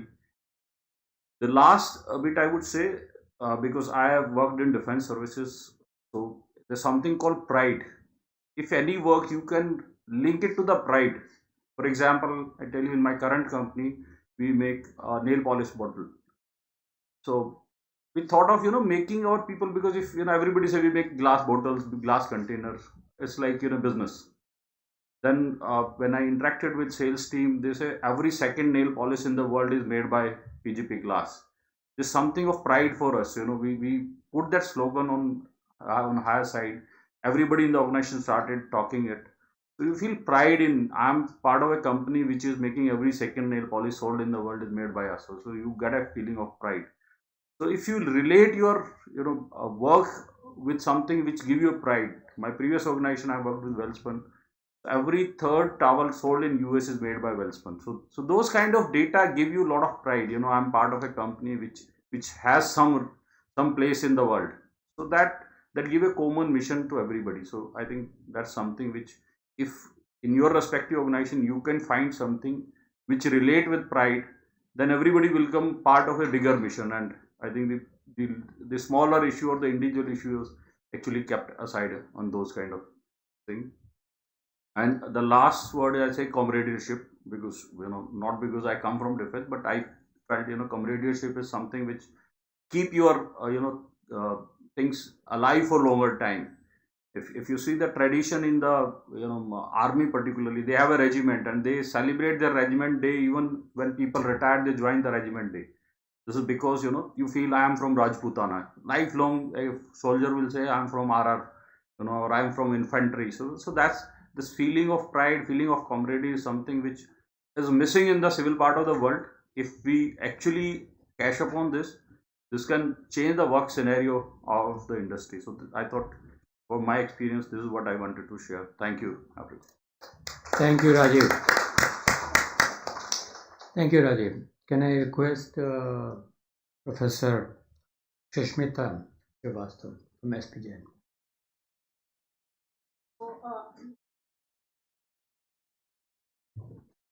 So thank you.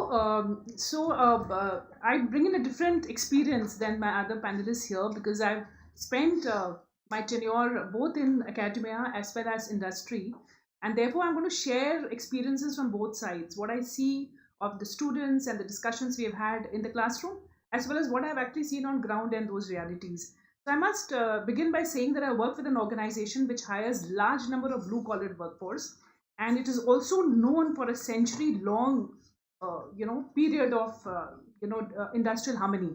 I'm sure the students here would have guessed which company I'm talking about.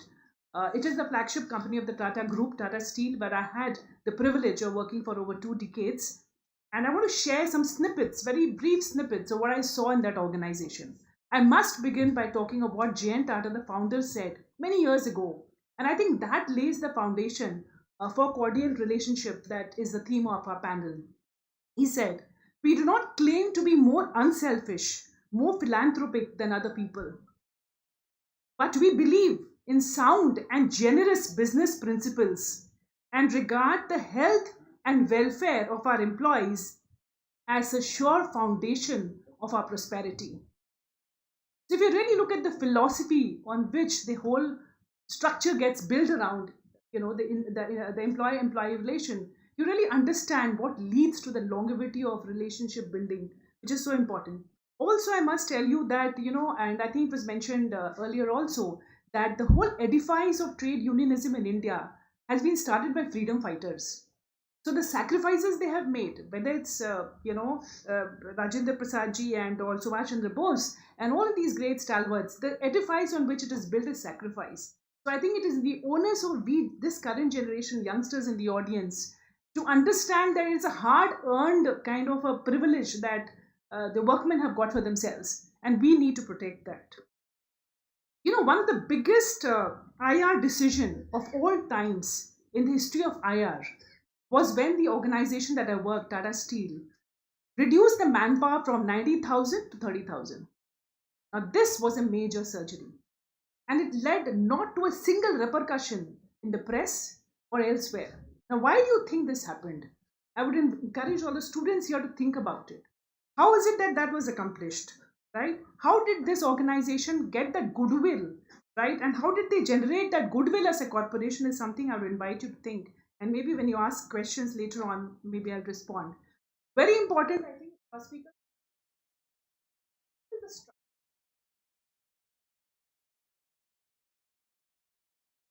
Yeah, so what is that structure on which the edifice is built? JDCs, Joint Departmental Councils, Joint Works Councils, then the apex bodies, the JCCM, the Joint Consultative Committees of Management. I've spent good 20 years of my life monitoring this whole structure and to see how there is greater communication between the union and the management. So this whole edifice is something I just wanted to throw your light. And I'll give you a small anecdote. Every industry is going to have this problem of survival. And we are talking of ease of doing business because we want to survive. Because if we don't survive as employers, then, how do we employ people and give them livelihood? So the essence is, of course, survival. And I want to tell you that, way back in the 90s, Tata Steel was struggling to survive. And at that time, it required 4,000 crores of investment. And I still remember this statement, which the then managing director said. He said that, look, if you don't renovate this plant, you and I will be standing at the gate selling tickets to people to come and see a steel museum. That was the gravity of the situation. We would not last if we had not invested that huge amount of money. The steel industry is capital intensive. But at the same time, we had to reduce manpower to become competitive in the market. We were the largest, highest producer of steel, and we had to become competitive in the marketplace. How do we do it? Maybe in some of your questions, I'll try to answer that. Coming back to academics, and what is the research saying? Here, I would like to mention that there's enough literature which says that employee is the most important stakeholder in any business. And it is our responsibility as professionals to find how can they better express themselves? How do they develop the sense of belongingness? How do they craft their workmanship? How do they become creative in the organization? It is our moral responsibility. with Praveen sir, I had a discussion on workers' participation in management. And there are studies that if the worker does not participate in management, he will not have good mental health and psychological health. And today we know post-pandemic how important it has become. Talk about ethics. I think IR is also a lot of ethics. It's a lot about CSR. It is a lot about sustainability development goals that we should talk about. How do we accomplish the sustainable goals of the world if we do not have good employer-employee relationship? Because that's the bedrock of equity, equality, justice, all of that. So I think this is extremely important. And I think the ILO member kept stating about social dialogue.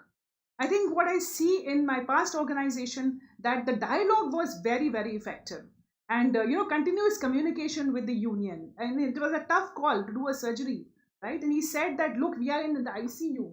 So, if you go into the ICU and if you have to survive, you have to have bitter medicines and take surgery. Else, you will die, obviously die. And he posed this. I mean, the managing director said this to the union. So what do you want? Do you want to die in the ICU or do you want to survive by taking those bitter pills? I mean, so this kind of communication of expressing the pain point of the organization gets the employee on your side. He tries empathizing with you. And I think the research also says a lot about this. One next point, and perhaps I'll end with that the employee-employee relationship is not static. It is not monolithic. It is actually influenced by market trends, by climate of the environment, the technologies that's come up, and also the SDG goals. And there's a study done right here, in this particular year, just published the other day, which says that today, apart from standard jobs in the organization, there are going to be some non-standard jobs which will come thanks to technology. Our children will live in a world whose jobs we are not aware of. So in that kind of a scenario, what is being proposed is that we, of course, need more laws governing this kind of non-standardized work structures. And my previous company, I was having a conversation, they said we are doing multitasking. Because, one particular job, if you are there, you're not likely to survive. So how do you develop multiple skills? And freelancers, part-time workers, temporary staffing, all kind of work is there in the environment. And how do you ensure that everybody gets a chance to flourish is, to my mind, one of the greatest goals of IR today. I am extremely, indebted to Ms. Veena Swarup to have raised this subject.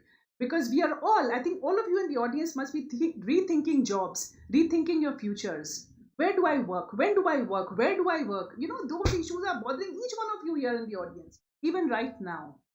And therefore, to bring it out in a forum like this, where we discuss issues of the future of work, is extremely critical. And I think in the last session also, it was mentioned that we need to have a labor conference, international labor conference, where we throw up these issues. I think I'm extremely indebted. And also I want to tell that, we have an Eastern philosophy of management. Since it's a global summit, sir, and you mentioned that we must throw some light on the traditions of the East. We are a very relationship-rich culture, right? We believe in human values much more than the West. So are we really developing an IR machinery which not only talks of speed, as Mr. Meena said, we are trying to expedite, but also keeps in that cultural context in which we are operating?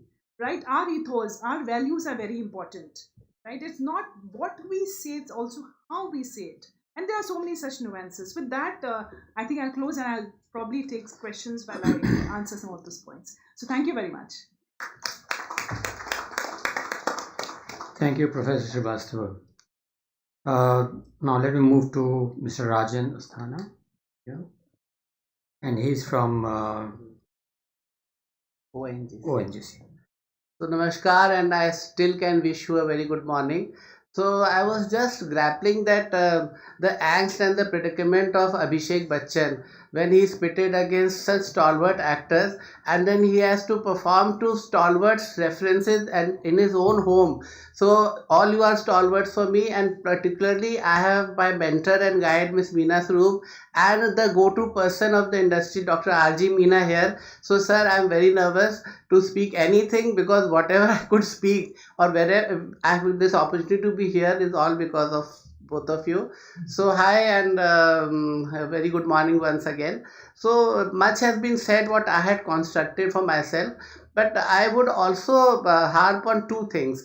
One is that the new generation, the union side or the collective side, they are much evolved now. They are not the deprived ones. They are very intelligent. And the next side is the young managers. I would specifically like to address the young colleagues that are here in plenty, and it's always so enthusing and energizing to be with young people.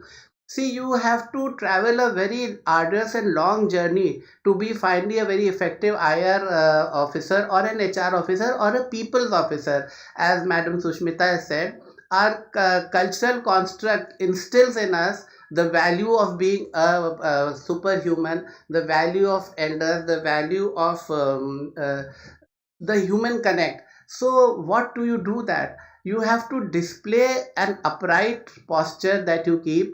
You not only have to be impartial and just and transparent, you have to display that.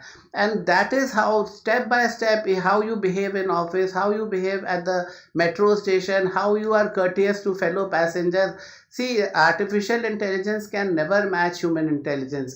So everybody is being watched, everybody is being assessed, and a profile of yours is being made in the eyes and in the intellect of people whom you are going to interact with and harness their energies with. So be very upright, and the very purpose of being in a human industry or a human related profession is giving. So you have to shed your sense of entitlements. And since I see Mahatma Gandhi's photo here, so the concept of custodianship that he used to promote, that whatever job you have, whatever facilities you have, is you are only the custodian of that, and these things have been assigned to you to deliver a larger goal. And as my fellow panelist Rajiv ji has said about pride, I would also say that you must propagate purpose and propagate it yourself also, and propagate a sense of purpose in whatever you're doing to the people at large. See, I'll just cite a very small anecdote. You must have heard it about that a road was being built and one man was breaking stones. So the person was walking and he asked, "What are you doing?" So he very irritatingly said, "Can't you see I am breaking stones?" Then he moves ahead, and then another person was doing the similar thing, breaking stones. He said, "What are you doing?" He said, "I am trying to earn a living for my family." Then he moved ahead. The third person who was breaking stones, he asked, "What are you doing?" He says, "See, I am trying to make life easy for people. I am trying to make them comfortable to reach home in time, to reach their workplace in time. So I am trying to build a road." So what he was saying now, the sense of pride. So you take pride in whatever you do and try to transfuse that in people that you are going to address to. And when we are coming to the core IR setup, see, most of the companies are now very alert. They are very sensitive to the issues of IR, the issues of D&I, because we have more and more people. The women workforce are there, and then people with special needs are there. So as human managers, you have to reach out to these people, and all these small gestures add to your credibility. And the more you add to your account of credibility, the more successful a HR manager you turn out to be. Now, from my own company, if I say, see, Ashok sir told that ONGC is the big brother, but Ashok sir is my big brother. So many of the companies are doling out very employee-friendly schemes, welfare measures. But a classical study which we people born in the 60s studied in a management school was hygiene and motivating factors. So it is not the money which is always motivating, and it is not always the hygiene, but you have to, as I said, sense of purpose. So you try to instill some kind of engaging programs, which is very much essential. Our company does that. We have town halls for people. We have fun team games for our people, especially the people who comprise the non-executive cadre. So you have to take them on board. The executive cadre as such is part of the decision making. So as all my panelists said, we are into an inclusive decision making process where each opinion matters, and we firmly believe that if all were to think alike, then one was enough instead of many. So we have forums where individual ideas are sought every time we are into modifying any kind of thing. And another thing which all you practicing managers must take into priority, since Dr. Meena is sitting here, there are certain compliances. Please don't put them on back burners. Even if you are meeting them, please be ready with all the documents, because see, compliances are essential to ensure that whatever the government has decided for the last person in the lane to benefit with is being delivered. So actually it's a very complex thing, because every human is individual, every human need is unique. So we have to be continuously interacting with people. Human beings should be our oxygen. We should be aware to the environment that we are, especially to the humans that we are interacting with. And rules and regulations do fall in place, but what we do beyond rules and regulations matter a lot. Thank you. Thank you so much. Mr. Dharmenji? Yeah, but you have only 5 minutes.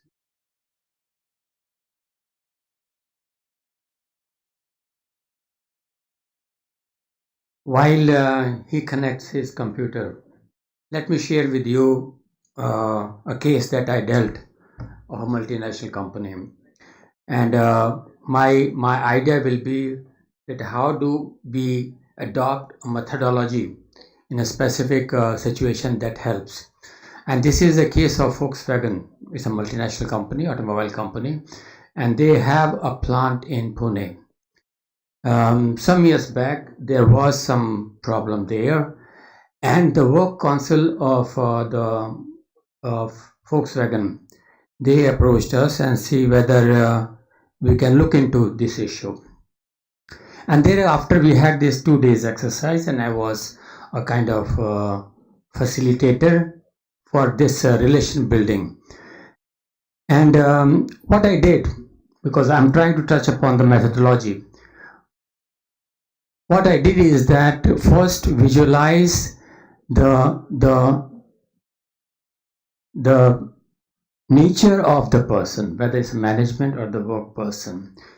All of us live in a shallow, surrounding, and in the company we have package that I'm employer, I'm a manager, and the workman, and that creates conditionality when relation building is concerned. I'm coming to you. Relation building is concerned. So when we started this exercise, and we had the hall table, and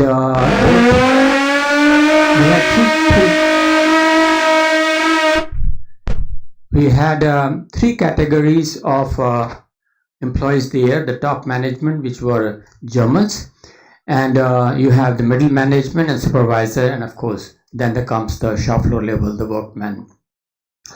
And as expected, when they came to the room, everybody occupied a certain section of the table. We had the square rectangle table, so management sat at one place, the top management and the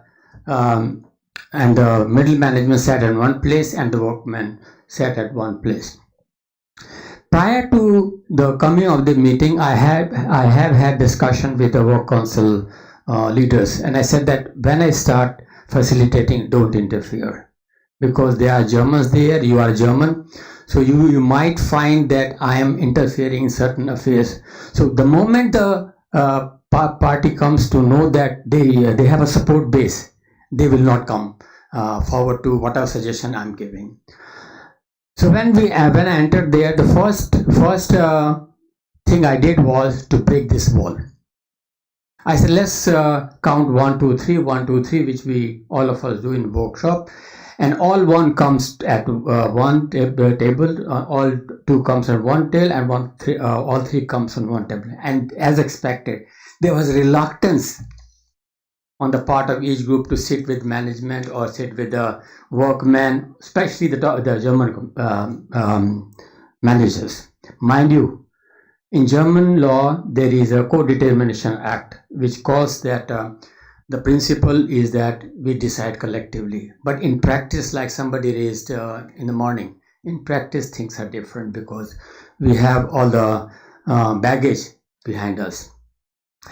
And so we broke that wall, and then we looked at the cause, not the problem, not the solution. We looked at what is the cause that relates to that situation, and many a time you find that the cause is somewhere else than what is visible. And I stop here. Mr. Thank you for giving me this opportunity. Couple of the disclaimers. Good afternoon to everyone. I'm not going to share any of my experience because my experience are related to a particular context, and in your context, the context are completely different. So all the experiences are irrelevant. Second, after all the stalwarts, I am getting the opportunity, so I have very little to say. So what I will just go, I am just trying to do in the next 4-5 minutes, just trying to challenge the basic thought process, basic tenets of the industrial relations. Because what we understand this thing, industrial relation, normally the management of the blue collar workforce. But the time has changed. The COVID has taught us too much, and after the COVID, the couple of things, what we are witnessing, and that is a very interesting kind of things, what we are witnessing. The three things are continuously in change.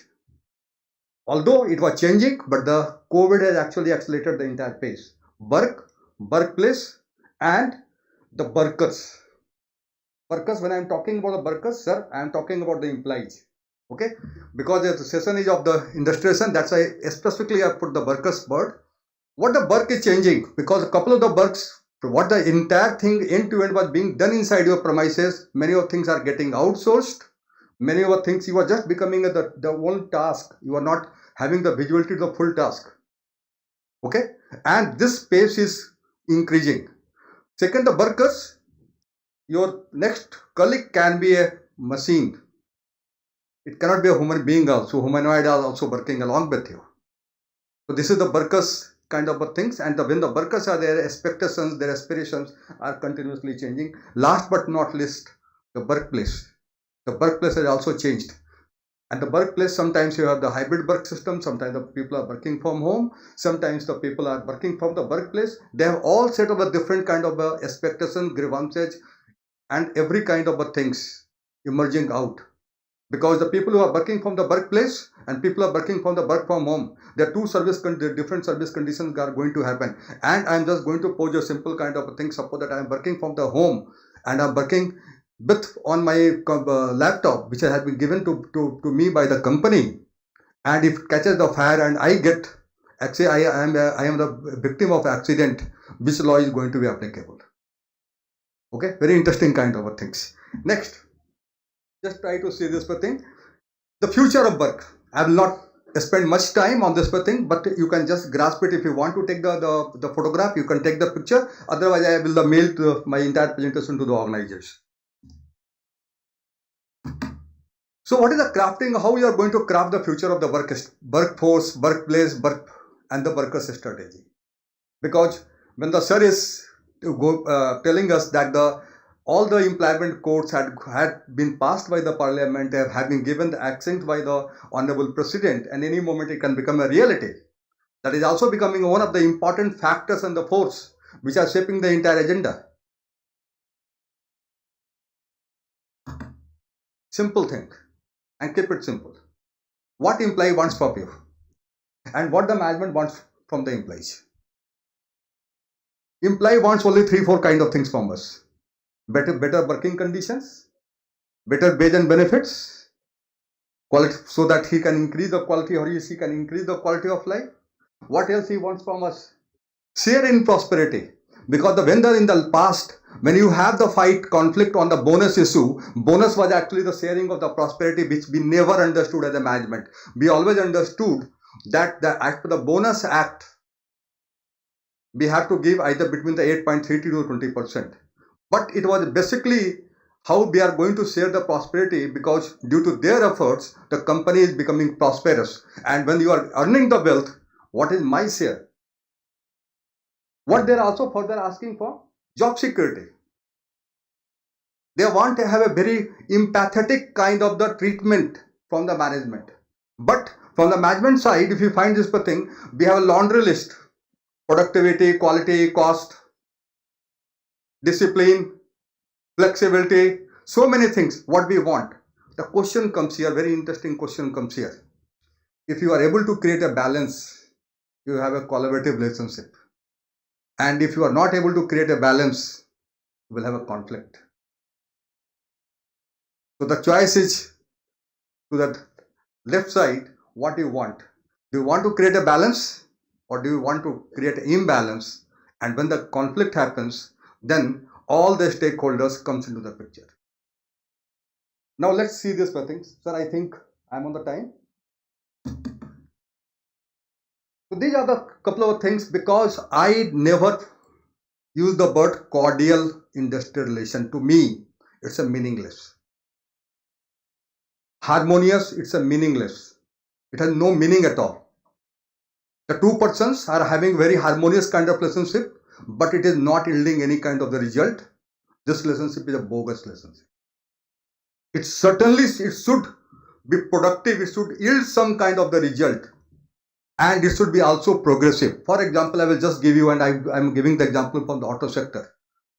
Continuously, the technology changes are happening, and you are having a very cordial kind of relationship, very harmonious kind of relationship. And when we have the Supreme Court gives the mandate to you from the BS3 to BS4, you have to move overnight. And then your union comes, or the employee comes and tell this person, okay, we will move, but you have to give me X, Y, Z. Then after I will move. Then the survival of your industry is at stake.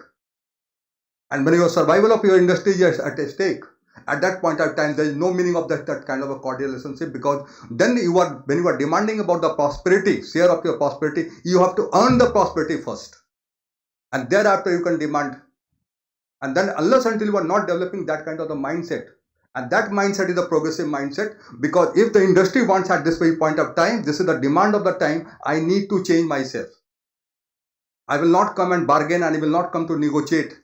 If tomorrow the government of India is going to implement the entire industrial the employment code, and some people to this thing, sorry, I am not willing to. Why you are deducting my 50% wage of the PF or the 50% wage? You don't have a choice. And you have to be the part of the journey, because you need to decide. Because today you are not going to having a competition with the internal sources. You are getting a competition from some unknown sources. Who knew this thing that tomorrow the auto industry are going to be challenged by the technology industries? That will be challenged by Google, we will challenged by the Apple. And that is the reality. And if you see this thing, that when you are changing the workplace and workforce profile, you need to have a different kind of the service conditions for each and every one. And if my fellow panelists told this thing, the benefits, you have to have a different kind of the benefits for them also. If you are talking about that emerging legislations, everybody needs to comply it. It is a matter of compliance. There is no negotiation at all. In toto, from the employer side, don't try to become a smart, okay, I will dodge the compliances and I will not do this way compliances because tomorrow it is going to hit it. If you are talking about the globalization, because I am just I have 30 minutes, sir. 30 seconds.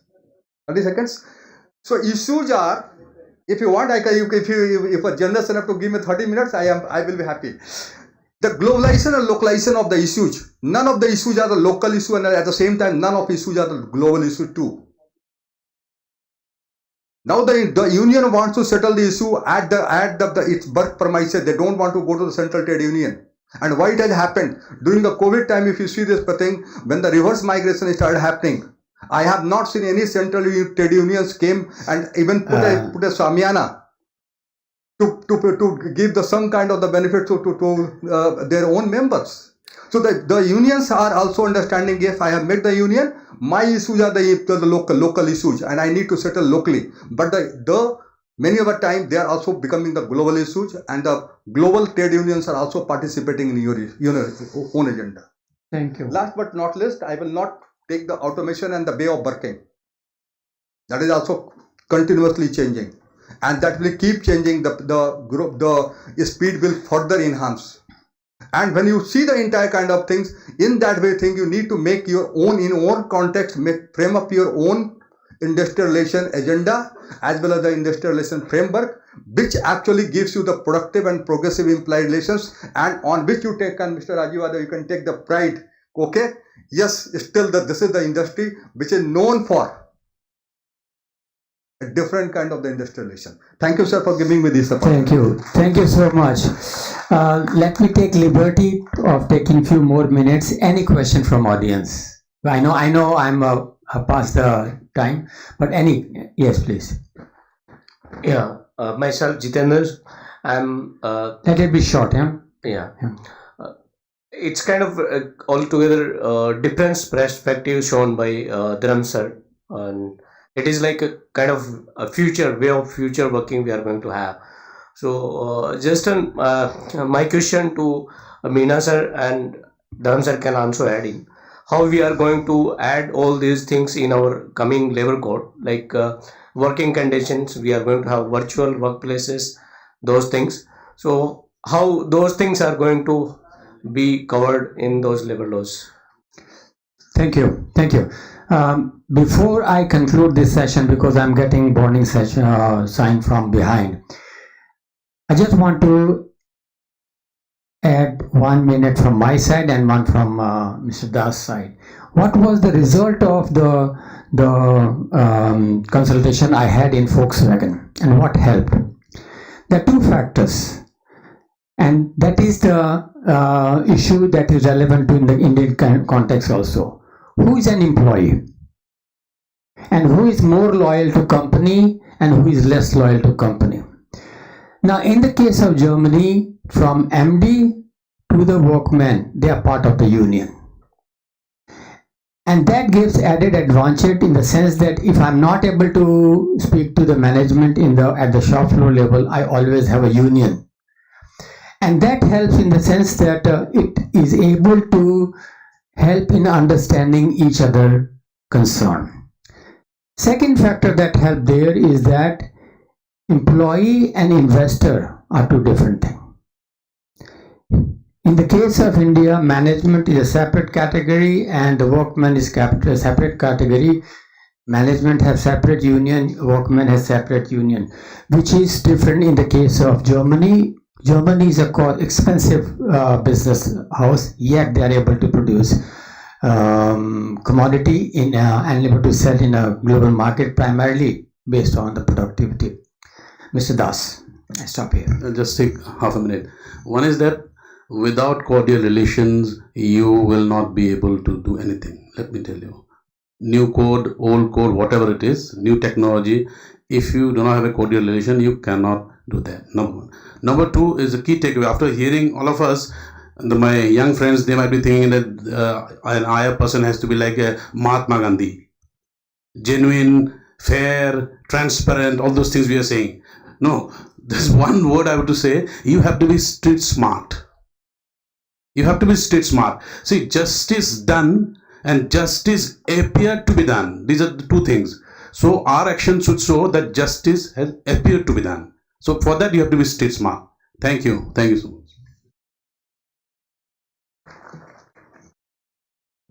Just want to add, I think I would not want to lose this opportunity of putting a point across that, how important social capital is. And today in the organization, if you have to develop a good machinery, that's extremely important. And just one particular reference I want to make, since we have many young people in the room, that the employer's perspective on diversity and inclusion is also changing. So much so that today, in the organization that I worked earlier, there are 100 transgenders who have been given employment. And I want to tell you that the myth of the union, that you have to employ our kith and kin or our wards or people from the locality, is also changing. So we are actually living in a landscape which is fast evolving. And I just want to bring this point that myth that we have, that the employer is, or the employee, or the union, or the government is thinking in a particular standardized way, is not true. And we heard that from Mr. Meena. They are breaking barriers, so Okay. and including social barriers. Thank you. 1 minute to each one of you if you want to say, because I don't want to be partial. Any comment you want to make? Just say that the whole human construct is like a game of golf, and you can't just sit in the gallery static to yourself and enjoy the game. You have to move with the players and enjoy the game. So this subtly conveys how you have to be agile and adaptive to the moving scenario. I think enough has been said. We are crossing the time. So thank you very much. No more addition. Just last 15 seconds. Relationship is always evolving. It is never static. Okay, and it is not limited within the boundary kind of a things. It is beyond boundaryless kind of relationship happens. Work upon that kind of a things where the relationship is actually helping you to grow, both all the parties. Thank you. Okay, thank you to all the panelists. And with the last statement, we close this session. Sir, I think sir, the next. I'm really sorry to interrupt. Actually, I was looking for the answer for my question. Yes, but I'm I looking at the warning sign behind. Okay. Yeah, I'm I will looking at give the you the warning answer sign offline. behind. Okay. So we conclude with a primary instrument that helps to promote the relationship is the communication, frequent communication. Tripartite system has been said, bipartisan. Any occasion where employer and employee can sit and convey their concerns. Thank you very much to all of you.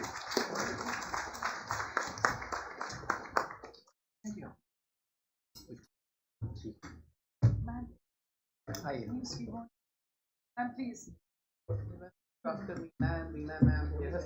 आइए आलोक जी, आप भी आ जाइए. आइए ना sir, तो आइए मीना जी. आइए Meena ji.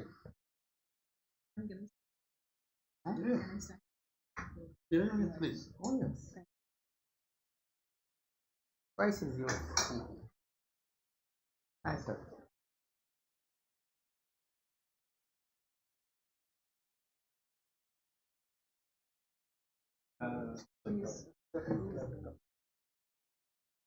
Background.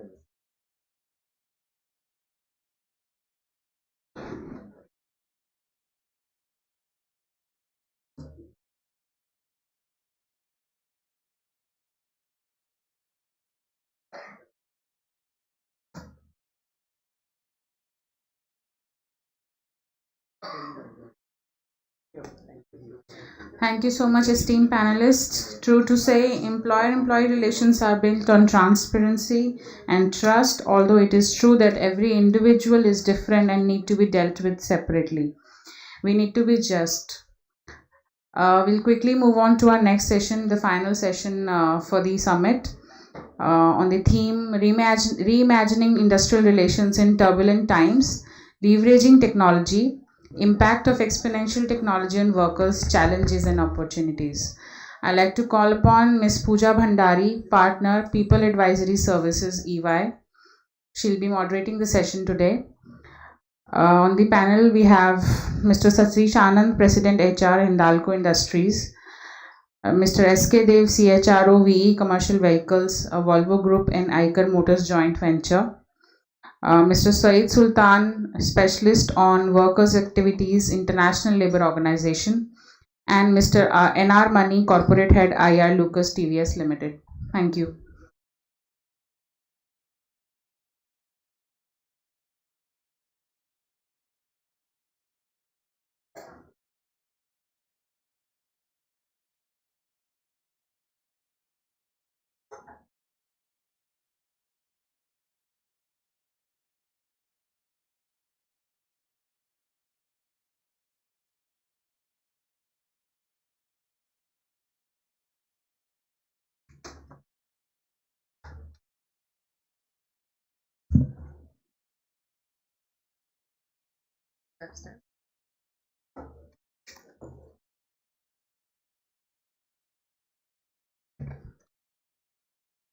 Good afternoon, everybody.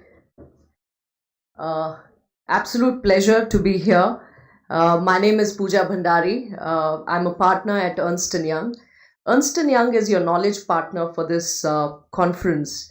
And we come to yet another very interesting panel discussion, very topical when we talk about technology. We talk about disruptive technology. So the whole context of today's discussion would be basing somewhere, how do we reimagine industrial relations in these turbulent times? I mean, quite rightly, a lot of the panelists have spoken about the tough COVID times. COVID times did open our eyes to new forms of technology. As consultants, we usually, whenever we would talk about technology, there would be a lot of change management. How will this happen? How do we skill our laborers? But I think today, COVID has taught us that within a day, within a week, within a month, all of this reimagining was possible. Each one of us has seen it and lived it and learned from it. So here I am today, with my esteemed panel members who I'll just introduce in a bit. Today we will be talking and discussing the impact of disruptive technologies on the shop floor, production, how is it impacting productivity, the worker, what's changing in the worker's life, and the IR function itself. Many of you sitting in this room here today, does anything change in your life? Are any complexities coming forth? And there is reskilling, upskilling that you could do yourselves. So these will be some of our discussion points. But let me just take a very quick minute and introduce the panel members to you. We have with us today Syed Ahmed Saab, who's here from the ILO, and he has 40 years of experience. He has published 20 national papers, designed and implemented thousands of trainings on worker rights, trade unions, labor laws. So a lot of insights that he would have and a lot of practical wisdom he would have to share with us. We have with us Mr. N.R. Mani, who's come all the way, took an early morning flight from Chennai. He's the CHRO of Lucas TVS. He's also led human resources with organizations such as MRF, L&T in his past career. He's alumni of XLRI. We have with us Mr. Satish Anand, very, very enthusiastic, got some time to catch up with him this morning, and he's absolutely bursting with enthusiasm to share a lot of practical lessons that he's seen in his career at Hindalco across 30 years. I also have with me my neighbor in Gurgaon, Mr. S.K. Dev, the CHRO and Senior VP Commercial VCV, and he has 25 years of rich experience both on the organization development, HR strategy planning, as well as industrial relations. So that's what we are going to be discussing. I do have a bit of a context to share with each one of you before I open this up for our panel discussion. Let me begin with a thought and a leaf on what is disruptive exponential technologies doing for us at the shop floor. I think Industry 4.0 is revolutionary in the way today companies are manufacturing, improving, and possibly distributing the products. Manufacturers are integrating new technologies, including IoT, cloud computing, analytics, artificial intelligence, machine learning into their production facilities and across the value chain when it comes to production processes. These smart factories, and I'm sure many of you have heard about smart factories, today are equipped with advanced sensors, embedded softwares, robotics that actually collect and analyze data for better decision making. Today, my personal belief, as I have spent time in consulting and we work across sectors, be it core manufacturing, be it consumer organizations, be it technology companies today employing different kind of workmen, we are seeing an even higher value that is getting created when data from production operations is combined with operational data from ERP, supply chain, customer service, and other enterprise system to create a whole new level of new insights, which was earlier very siloed between functions. So today, technology is truly making a whole lot of that completely transparent. These digital technologies are definitely, as I think the previous panelists were also talking about, have increased automation, predictive maintenance, self-optimization of process improvements that we are talking about. So the levels of efficiency, the levels of customer effectiveness have really gone up to the next level. So this is a leaf that is really touching upon the productivity aspect on shop floor. But what industry, to the best of your knowledge, could be exempt from this disruption of technology? Today, we don't even know. Today, every person possibly on this planet, if I may take the liberty of saying, is actually carrying the equivalent of a 1990 superpower, a supercomputer in his or her pocket or purse. That has been the power today, which is completely changing the profile of the worker that we have on the shop floor. Today, as I was coming and hopping in for this workshop, my mother stopped me and asked me the most complex question that I have to answer every day. Aaj khane mein kya banana hai? It's the most complex question that I face. And as health aware that I am, given in being in consulting, I quickly thought about, whether it's high protein, less carb, more fat, and I was just debating, and my mother was almost frowning, and my house help, who incidentally got married when she was 13 years old, who cannot read and write, she came to my rescue and she said, Didi, on your way, why don't you send me 2 YouTube links, and I'll help you with what needs to be made today.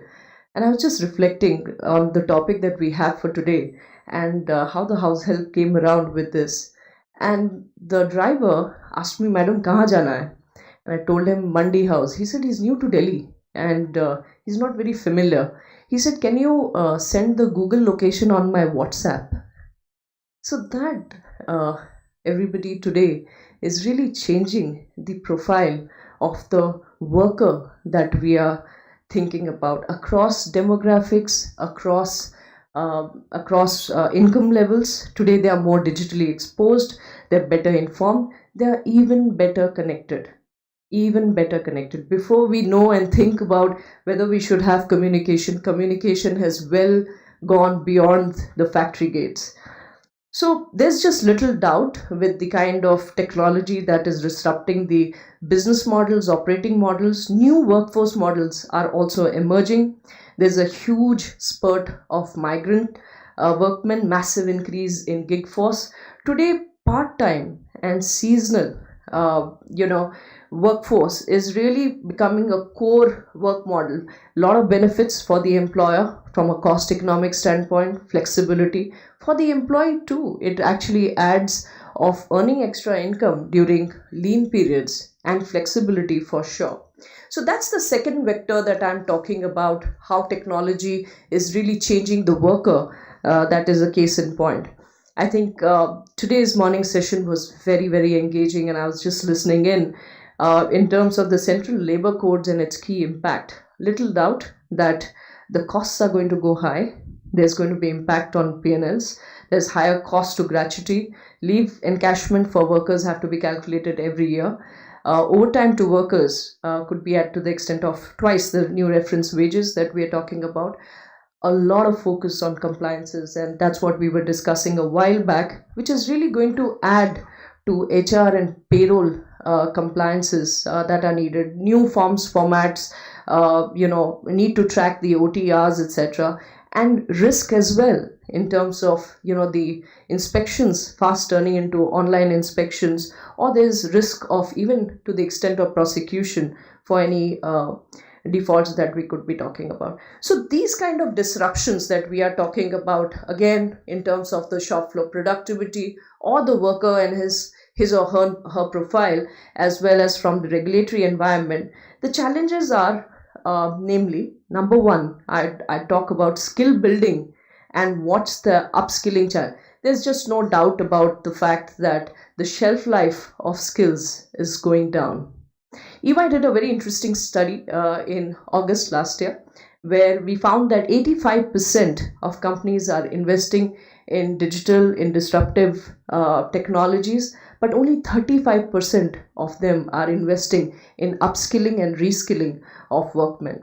there is still ambiguity on treatment of seasonal and part-time workers. What is that employee relations framework that we could be thinking about, and the impact of labor codes on the IR function? With this, let me just open this up to my panel members and invite them to share their thoughts for about 5 minutes in terms of how do they see the impact in the individual organizations and the environment around.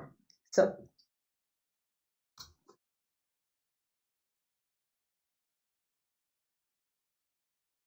Yes.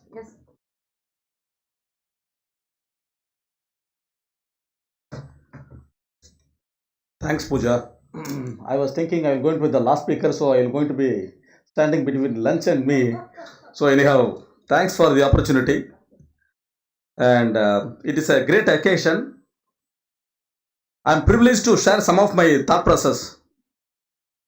I also would like to appreciate the panel to choose this wonderful topic, because this is a need of the hour. I would like to bring this some of the new dimension for this conference. The word industrialization, it is a time for change. Especially in the age of the smart machine, it is required. The advancement in the technology is making the influence in every sphere of the human life. The relation between technology, nature of work and its impact on workers is the vital issues to be dealt on priority at this point of time. Any kind of revolutions in the past, if you take, it is not new to the human civilization. Anything you take it as a political or social or it is economical.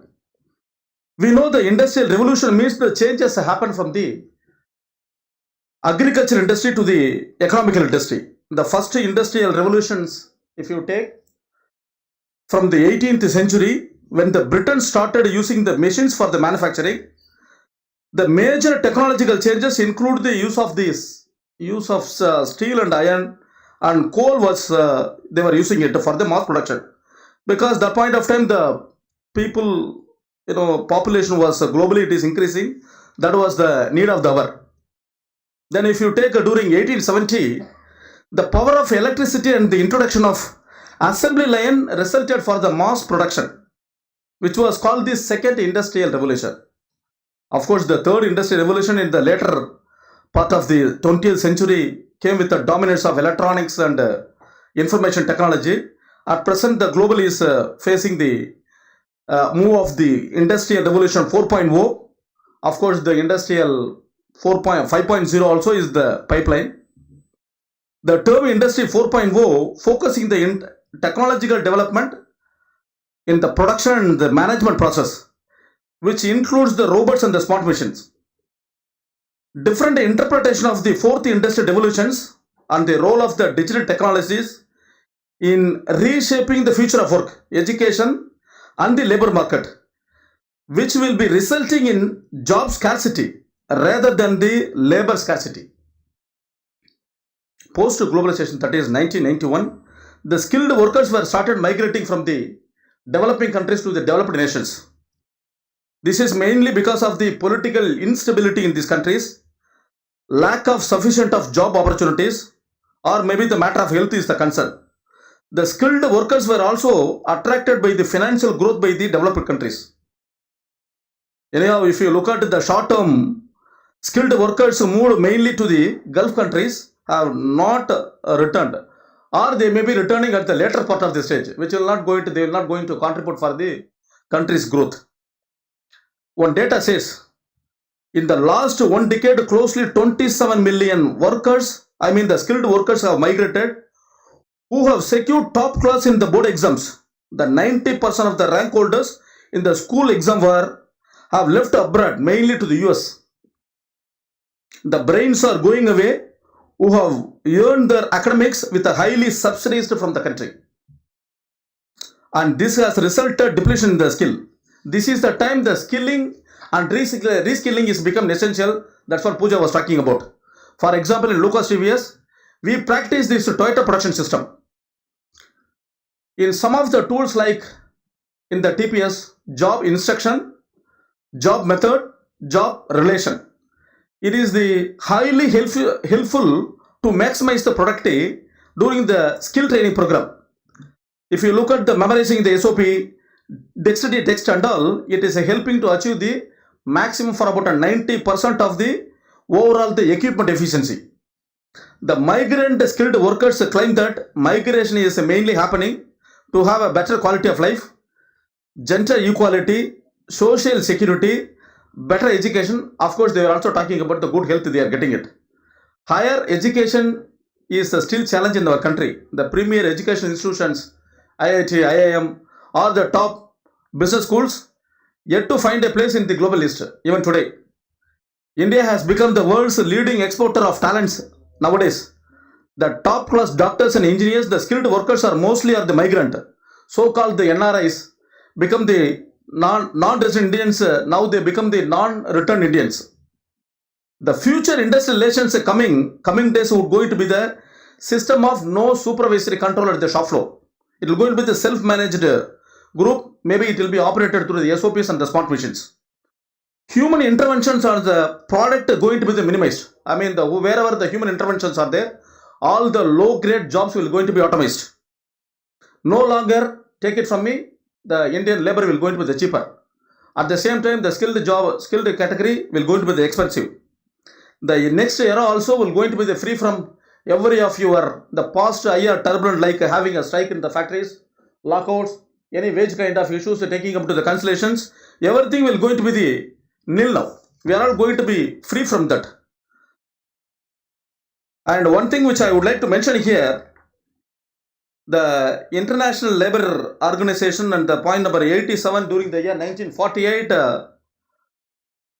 for the recognizing the labor, it is yet to be ratified. At present, the law of the land for recognizing the union, except for the few states, it is only the State Evaluation Committee in the country. Now, anyhow, these labor reforms are coming. The IR code will going to handle this. The union recognition will going to be automatic now. Slowly, the alternative dispute resolution system also kind of arbitration is coming, and it will going to dominate resolving any disputes between the employer and employee. Coming back to Industry 4.0, at present, Japan has already initiated the Society 5.0 move to address the implication of the Industry 4.0 in the human side, society as a whole. To achieve this, the chief components for the 5.0 for interesting for this crowd, which I would like to mention here, positioning the human being at the center of the technological and innovation, modification to the benefit of the humanity, enhance people's quality of life with the use of the potentialities acquired by the industry, to create super intelligent society by creating cooperation between academia, government, and society. The concept of parallel intelligence, virtual and real intelligence, is a part of 5.4 will going to be. The Society 5.0 focus on application of technology in constant development and innovation stipulated by Industry 4.0 to resolve any mankind of problems. In nutshell, technological development along with the smart mission will going to decide the future of IR. With these words, I conclude. As we yet to hear the views from the other speakers and moderator, I hope I have thrown some light on this. Let's have more clarity on the question and answers. Thank you, Mr. Mani, for that. With very, very informative. With that, I'll request Syed Ahmed Saab to just take 2-3 minutes so that we can really have more question and answers, and more discussion-based, participative questions coming in from the audience. Over to you, sir. Thank you. If it is 3 minutes, then I need not to address anybody. Thank you for distinguished guests and everything. Actually, it's a privilege for us, and I'm delighted to have to talk on you. I just share 3-4 experience that will be good. I think justice for the time and justice for that, because we are the last panel, and I followed yesterday's discussion online. Actually, nothing left for us, and so last Monday I was coming Delhi from Gurgaon, where I hired a Uber. And when I entered the Uber car, the first thing driver told, "Sir, should I off the app? You will pay me cash." I said, "What happened?" He said, "Sir, it's a long drive and I will have 600 rupees. but I will give 30% to Uber if I use the app. Can you please favor me? I asked, as I am from Union, I am from ILO, and actually basically I am from Union. And I deal in ILO, so I deal with workers, as my colleague Ravi deal with employers. So I start talking with him. Why don't you put it to your employer? He says, I don't know who is my employer. I only have app 5 years back. I am using it, and they are taking my percentage. So as we discussed last 2 days, how the employment actually reshaping by the technology. That is the core of discussion. And that is the core of IR also. The very concept of industrial relation originated how the employment relation will be dealt. And if you go by the country code, ILO conventions and others, labor standard, everywhere say that main purpose of the industrial relation, how to deal the employment relation actually. And now today's our discussion topic says that technology reshaping all the employment relation. So what will be the fate, what will be the future strategy of reshaping the industrial relation? That is the core discussion. To me, it's actually nothing new. My previous speaker says that first industrial revolution, second technology, electronics, everything is shaping like this. And the very basic concept of IR originated how to deal the relation with employer, workers, and the machine. If you go to the previous first 50 years, that workers' grievances, they destroy the machine, and then the people come up with the formula that we need something where people can sit. And that is the very origin of ILOs. But as my colleague Parish Ravindra discussed yesterday, the ILO is evolving, industrial relation is evolving, and technology also. Now our challenge is how to deal with these things. To make it very short, I don't think there is any change in the core principle of IR and core principle of employment relation. Somebody invests the capital to produce something and to get profit from there. And somebody invests their labor to help the production, to keep the society run with the commodity and add the profit to the capital. And from the very beginning, if we quote Marx and if we don't go there, still there is always a dialectic relation between them. We can make it cordial, we can resolve it, but it's a dialectic relationship.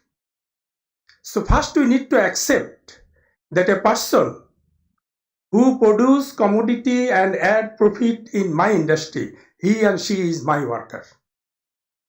Whether he is sitting in my factory, whether he is supplied by the contractor, and whether she is or he is working in the home with the laptop supplied by me, or he or she supply my commodity to the home at the midnight. So that's we need to accept. They all are workers, we have the responsibility. Country has the responsibility, the industry has the responsibility, and the global stakeholders, global actors has the responsibility. We discussed many things about the unseen employer and employment relationship. And we know this is exposed in the COVID time, that how the global supply chain destructed, completely destroyed during this time. What about the workers who is producing for the multinational, who is sitting in Paris, but workers is sitting in village in India, produce something there in a lower supply tier, produce something in their home, 4 or 5 people. And as you know that Hawkers Association has a study, Ravi mentioned yesterday. They say that more than 25% of the formal production, formal industrial production, they actually supply to the consumer. So how we will continue your production without the hawkers? And we are saying hawkers not our employee, we have no responsibility of this thing, it's never happened. So we need to reshaping. And reshaping means very particularly, I can think it's not ILO thing, my views, with my whatever my limited experience I have. We need some core standard for all, whether he is or she is working in domestic home or in the tower of IT company or Airtel or this. or in the sea or in the mine. And that will be ensured by the law, and both party, capital and labor, should respect these things. Then you go step by step. There are something more than that, there are something more than that. And recognize that without listening to both party, each other, we cannot continue our production. We cannot continue to raise our business. We cannot, country cannot ensure the supply of the commodity to their people. And that will destroy ultimately the society and the justice.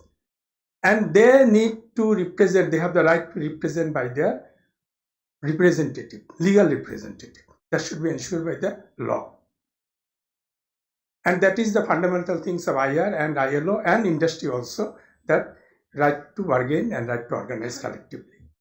Now whether you can see the employer or not, that is different thing, but even if you have contact, you need to ensure these things. Absolutely, I can sir. just finish with one example, I am from very big family. We have very huge number of cousins and everything. And then gradually we are separated from each other. I think 10 countries in my families now. Suddenly one of my nephew made a WhatsApp group. And he connected even not our greater family, even the friends and others also. So technology and revolution disconnected us, but then one initiative actually connected us greater than that. So I don't think technology is a problem. We need to ensure the use of technology, which can connect us wherever we are, which can ensure our productivity, ownership of each other to the industry, and share our responsibility, share our sorrow and pain. Thank you very much. Thank you. Thank you. May I now request Satish Anandji to please speak for 5 minutes?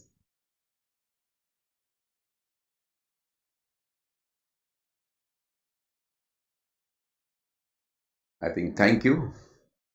My esteemed colleagues have already spoken about technology, so I will not speak much on that. I will try to make it in structure a little bit, and then I will give you examples. Those are very examples which will be very beneficial to all of you, I hope. There is a presentation which I will run only through. I will not talk about it. Yeah.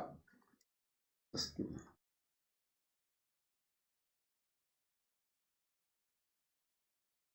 This is only for structure purpose. I am not going to take time. I'm not going to just tell you. I'm saying that strength, there is strength about it, technology. Let's accept it first. What are those strengths? I'm talking of compliance. Through this, lot of compliance may have become easy. Day-to-day working, what we are doing now is become very, very easy if you use that technology. Also, I'm saying that it is a creative destruction, it's not a negative. So let's see that and see a lot of advantages. I will tell you the examples which you will benefit by seeing that. Productivity, I think huge difference has been made to the productivity by this technology changes which are happening. And also when I'm talking about safety and security, it has helped for the safety and security purpose also. And if you see that, what are the challenges? I'm saying that one of the challenges my colleague talk about role of trade union. The challenge is role of trade union is going to affect with that. Human touch, I will come back and give the example what is a human touch, which is going to be a challenge for us. Defining worker, I think is again going to be a very crucial thing in this technology changes which is happening, is going to affect us. We have to be pre-active versus reactive. That is again going to be a challenge how we can do that. What we are talking here, I will give the example, and upskilling and reskilling, which my colleagues has already talked about it. What are the opportunity to look forward? I'm looking to that. Sorry, I'm saying that as a IR experts, what is we can do as a catalyst and connect barriers, diffusion, and then generation. These are the example. I'm not going to talk about it, but definitely we should look into that. What are the opportunities which is bring for us looking forward? Skill based. One of the things which I raised yesterday, my question was that opportunities that we should transfer our wage reward system to the skill based payment, which can really bring revolution in the workmen. and workers, and we change the staff, employee, whatever we talk about that. We have to be proactive role of trade union in dynamic in that. Also, we also understand female worker. After this technology, female worker percentage will increase because this technology will help them in doing that. So this is again a thing. And technology also can safety and efficiency, which we talked about, that is going to make a difference. The threats. What are the threats? Technology can create job displacement, which already we are talking about that. User technology may require new or additional regulation. Government will come out, it will take some time.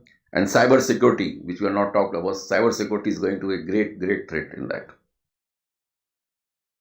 And the role of basically IR professionals and the organization is going to change. How is going to change? Because segmentation of workwear is a part of current and upcoming trends like platform worker, gig workers. So many, you can give the names, so many names will come in that. How we do that? One of my participant has a question, I will try to answer that also. Awareness and the enhanced knowledge amongst the workers and trade union. Please understand, it's not technology going to benefiting us, it's going to benefit everyone. So this will be a different ball game now. The integration of AI and MI, which these all has been challenged. Organization and IR professional need to prepare for the state of the art way of training, development lines, and also how to handle it. Now I will give you some examples. You know, what we talk about workers' definitions. No, in past, we used to have a family, which we say that big family, one of the example, one of my colleague has given. We should not look to the law all the time. We have to understand, when I joined, I am very 30 years, more than 30 years experience, one of my senior told me, whosoever come in the factory is a worker. Now that definition has gone. Where is worker? Worker is somewhere sitting somewhere. So you have to change now. You have to talk about your extended family tree. Now the new trend has come, which is the family tree. Your pardada, dada, nana, nani, all extended. So definition is going to extend. Don't wait for the government. Why we are waiting for the government to come out, make a law changes? Industry as a IR professional, we have to take first. We should be first to do that. And when we do as a first, the government will come back and support us because they will see how it's being implemented, how it's being done. So workers part, we have to be very careful. We say that whosoever is related to work, wherever he is a worker. Simple definition. Keep in your mind as a IR professional. Wherever, whatever is doing, maybe a purchase you are taking, your supplier, you are talking about anybody, contractor. So many names I am not going to give because every day technology will bring new name. So anybody is related to your work is a worker. So very fair. Why not you can have one of the things as a government, I am very thankful to government, which I think he talked about that, is the social security. A lot of things will covered under social security initially. But later on always laws will come when they say things happening in India. That will change. One of the most important things which I've seen, you see that COVID time, I think that forced us first to use that technology. How we use that productivity, I will give the example. At that time, we were having one of our plant. We have to getting the machinery from Italy, and the machinery was there to install that machinery. Now, how to do that? Because nobody can travel from Italy. The original manufacturer cannot travel here, and he can't install there. But we did much better than original supplier of the equipment can do that. No, you know that nowadays so many changes in technology has happened. Our workers at the plant, by using a camera, which was taking the whole picture of the machinery, because they have to go down also, which was an area where difficult to operate from there. The person sitting at Italy was helping them to work on that. Not only that, we were also have a machinery from China, which was supposed to come and install. We could do that at our own place without getting help from them there. That was an example. One of the example that, that our plant, I can sitting here on my mobile, can increase the speed of my machines, and also get slowed down. That type of thing we have done it. So all instrumentation, such technology has changed. You can sit anywhere in the world and run your factory as a management, as a workers also. We have also, people talk how in manufacturing industry you can have a work from home. We have done that. You can do anything. One thing you have to keep in mind, you have to open up your mind. Don't see law. Law will come later. First, you have to do yourself and see that for what you are doing. You are doing for your own family. Company is your family, and for your family, you can do anything. There is no limitation. We have done so many. You have to be creative. You have to be innovative in doing that. Don't see law provides that, then only will provide you. Who stops you in your family? Says that कि law है कि नहीं उसको बच्चे को ये देना है. You have to son to daughter. You do ना. So that's where you have to do that, and you have to understand that this technology is up to you. Whether you take it for your advantage or you take for disadvantage, whether you be first to take a step or you look forward to somebody to come and help you. The time is changing so fast. I think industrial relations is becoming so fast and changing it. In my life, I will tell you one example of trade union. I think that is must. So we'll just give it the last 30 seconds, because I think what you're saying on the growth mindset and the digital twins are absolutely beautiful examples. What we'll do is, sir, take more on One questions. last Sure, sir. last thing I'll tell you. Yeah, I think everybody know Datta Samand Union, and his son is now leading that in Bombay. I can tell you the technology. We signed a long-term settlement. I have never met him. Online settlement is signed within 4 hours. And with the satisfaction of one of the most important thing is that win-win situation. We talk about it. So we have to ready with our workforce negotiating from US, you're negotiating from village, and the USA IR head also handle him online only, because you are not able to see that. So you have to also develop your skills. While personal touch is always required, but you can handle it. So I have so many examples, but when the questions come, I will come back and share with you whatever my experience. These are my personal expression, which I showed you, not my organization. Thank you. Thank you so much, Mr. Anand. That was very, very informative and very practical from the shop floor. With that, let me request Mr. Dev to please take on the stage. Mr. Dev, as you go ahead and do your opening remarks, just a couple of thoughts, I think, which has come from our fellow panelists. That with the technology shifts, is it some stakeholders are emphatically optimist, while some others are more pessimist in the vision of the future of work? How do you see the disruptive technologies impacting the productivity at the shop floor? And if you could just touch upon, is it really making any change in the quality of life, dignity of labor of the worker? If you could touch upon that as well. Thank you, Mr. Dev. Thank you, Pooja, and good afternoon, everyone, and all the dignitaries, all the participants, my stalwart HR managers, and legal fraternity. And it's a great opportunity for me to speak on these occasions, and few things which I touch upon. What are the trend which is changing trend in the IR scenario? I think we all observe that the few trend which is changing very fast. First of all, there are few low skill job like unskilled, semi-skilled is going to vanish. It's vanishing because of automation, because of the robotic, because of the IoT, because machine learning and Industry 4.0. The entire low skill job is going to vanish, and it's already vanished. And second thing, which I feel that the new generation workmen, we have introduced many new workmen, and they are coming with a new expectation. Recently, with my experience, we put up a plant of 100,000 trucks in Bhopal with a most ultra-modern smart manufacturing plant, and we inducted a huge number of blue-collar permanent workmen. And I was addressing to them, I was talking to them, I was talking about the organization values, culture, and all those things. And then he asked them, what is the expectation? The general expectation for the workmen would be, what would be my wages, what would be my welfare, what would be the facility. But surprisingly, they asked me question, what is my career in this organization? They are saying they are looking at the larger purpose in this organization. I was completely shaken up. And what are the things that will provide me to build skill, build career in this organization? I don't want to remain the workman for my life. I want to become a supervisor. I try to become a manager in this organization. This is a complete shift of the mindset of the workman. And it is not I think it will reflect many things.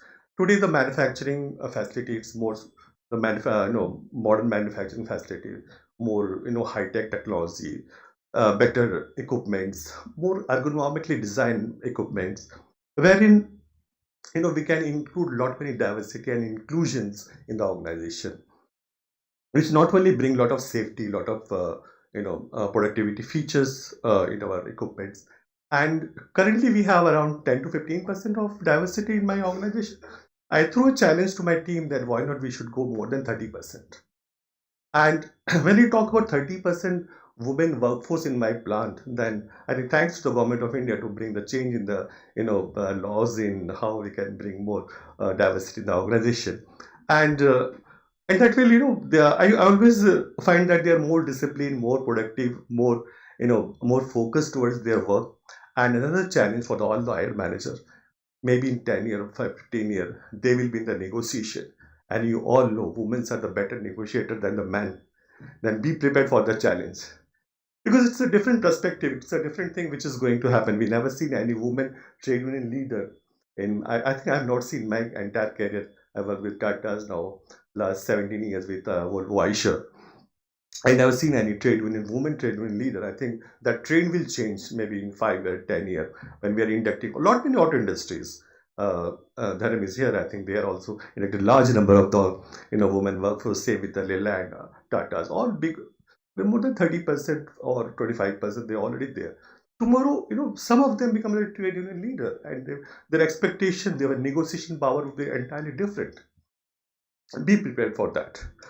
And another thing, which on the skilling and upskilling, we are the joint venture company of Volvo, and Volvo did 2013. They threw a challenge that you put up a plant, and that will cater to the entire European country. And Europe was following the Euro 6 norms in 2013-14, and we need to manufacture a Euro 6 norms powertrain in 2013-14, and that the challenge we accepted. And then the biggest challenge was on the skilling of the workmen. Then we designed many simulation, many computer-based design program to upgrade their skill. And today, very successfully, I can say that more than 1 million engines on the Volvo truck or Volvo bus supplying entire Europe without any problem. This is a skill that we have built because of the computer-based and IoT-based technology. And now they have thrown another challenge. I think entire world is moving towards the Euro 6. I think Euro 6 to Euro 7 by 2027. Euro will move in 2027. Maybe government will throw a challenge that one in 2028 India should move on. And we are also working the same technology because they have given this technology, and we are working to develop the Euro 7 powertrain based on all this scaling and upskilling of our workmen. Another important point which I wanted to touch upon, that is on the generation of the different how we are empowering our workmen through app-based technology. All the workmen today in my plant have the app-based solutions to provide their grievances, their appraisal, their leave. Everything is app-based. This is one of the good things that we could able to implement, and another more than 7,000 workmen we have, and everyone is equipped with that. This is the one thing that they need not to go around with all the managers, all the IR manager, what is happening about my different reimbursement, different my leave, and all this. Everything is app-based solution we have provided, and that way we are empowering our employee that you need not to come back to us. You should focus on your productivity. So these are the few things which on upscaling, on safety and productivity we have done so far, and I think the trend is changing very fast, and we need to prepare for that. Thank you. Thanks so much, Mr. Dev. Very, very nice address there. So let me open this up for any Q&A that you have. We'll quickly take questions. Veena ji is looking at me very sharply saying, Pooja, this is just last final 3-4 minutes. Please go ahead, sir.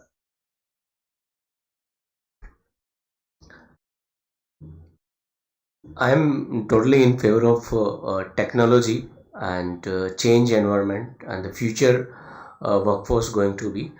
But only small concern I have is like when I was in Tata Motors, I have experienced the trust, human touch, the connectivity with the employee was very much important, and it has played a key role when I was handling grievances of the workers, and even in the settlement when we were negotiating on the wage and benefits.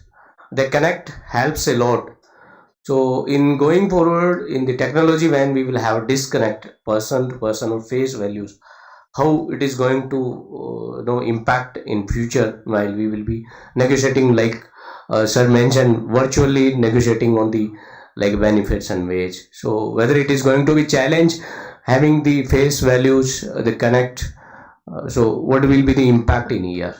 Absolutely. Let me, Mr. Anand, would you like to take it? But I think it opens up a lot of technology actually provides for more meaningful time, taking away the mundane, SOP-driven, transaction-driven work, which possibly machines can do. But let me open this for Mr. Anand, and what do you think, sir? No, actually what I told you is that was based on human touch. Is whatever our unions inside were there, we are having a good touch with them. They understand us very well. But I'm saying that long-term settlement is only at the part which you have to see, not the activity. All the time we have to be ready, saying that these are our family members. What's happened if you have a good connect with them whole 3 years? Because I run a program which is very famous now, is HR business partner. That is where we run a trade union business partner. So if you have a whole 3 years working with them, negotiation is only 1 hour job. Because what we do mistake, we start negotiation saying that LTS आया है, बैठते हैं, बात करते हैं. भाई आप बाकी period कहाँ थे? They were your employees. If you are not in touch with them, not talking to them, not listening to them, all of a sudden how you are going to do that? My many settlement I have done in one day cricket, T20 cricket. That is the way I do. Because I have nothing to talk. Because whole year I am with them, developing them, talking to them, engaging with them. That is only amount we are talking. And they know what they are going to get it. So there is no, more or less there is no negotiations. Sir, I totally agree what you are saying. But I just wanted to say a small incident. When I was in 2011, we were bringing some kind of a proposal to have the technology-based grievance resolution system. So one of the corporate IR head person, he gave an example. तो कैसे connect build करेगा, उसके साथ चाय बैठ पिएगा union leader के साथ में, उसका ग्रीवेंस पूरा समझेगा, डिटेल में समझेगा. जो फेस टू फेस बैठ के जो उसका समझने में जो मजा आता है ना कि भाई उसका रिलेशन बिल्ड करना, वो कैसे होगा.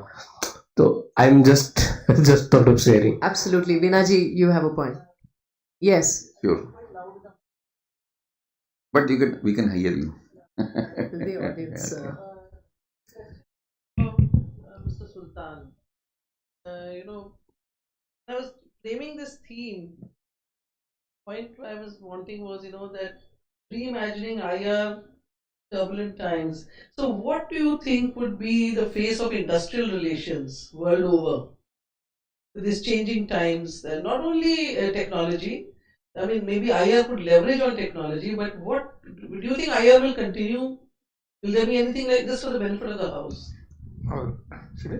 Yes, thank you very much. It's actually very relevant and very good question. What I want to mention actually that we need to widening our perspective of our IR. We need to widening the coverage of IR. Now you see, if you look the ILO Convention 1, it is deal with the manufacturing sector working hour. But if you see the 189, it deal with domestic workers. So now ILO is in your home actually, and it follows the law also in your home. So we need to widening, as I mentioned, that the person who supply your commodity to the home, we need to take them in cognizance also, and try to create an environment, IR culture, where everybody can be represented by them, employers and workers also. And in the middle, who is in the middle there also, whether he is sitting in the Mexico or sitting in Delhi. So we need to we need to have a universal system, universal code, and followed by the national and industrial code. So everybody can cover this thing. This is my, I don't know whether it is right or not, but I am saying. Thank you. Yeah. No, I agree. I agree with him. What he's saying, that I told you that you have to seal is an extended family first. What I'm saying that don't look only to law compliance. Law compliance is a very low level things, and you have to be much more than that. You should be the first. If you consider them as a family member, then your approach will be changed. Why I'm saying so that because I have now signed more than 100 settlements. I have done so many, all book written, whatever IR is written, I have done that. ultimate is that what you am saying, that what you connect you make with your family members, and just treat a very simple formula, treat them as a family member, nothing more than that. And you must know why somebody else you tell you कि उसके पैर में दर्द है और maybe उसके बच्चे की problem है. These are the things, very very small things, but that ultimately play when you are finally negotiating. Because the guy knows, I know all my union leaders, what are their children and what are their problem, what they are happening, what is not happening, what my employees' family is happening. That will help me in making my decision. So that will continue, but you have to be smart, IR professional by using technology, because benefits and the life cycle of HR will benefit by the technology. That is the thing where you have to take advantage of technology, but personal touch will be required to be there. One thing I will just share you, one very important thing, I'm saying that now you have to extend family also. This is my way of looking to that, because you can influence your worker by family. I've seen that doing that during COVID period, all that period. If you are touched with their family, even their family member are affected, how you have treated them is making huge shame from the family, saying that अरे तुम्हारे factory वाले तो बहुत अच्छे हैं, तुम तो ऐसे ही बोलते थे. Union leaders coming saying that what you have done, your managing director spoken to my wife, and now my wife says go and work there. Because at that time, that COVID period, you are in touch with their family, even saying that if they are in trouble, company is there, HR professional, ER professional are there. Ultimately, human touch going to that. Just a second, I agree with him that we need to treat it as a greater family, but it needs to be a statutory provision. Even our family relation also have law, legal provision, marriage, divorce, ancestor, everything, property law, everything. So of course we need a cordial and human touch and based on our goodwill and good wish, but it should be regulated by a universal law. Thank you.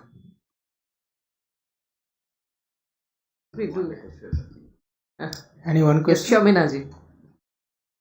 Hello.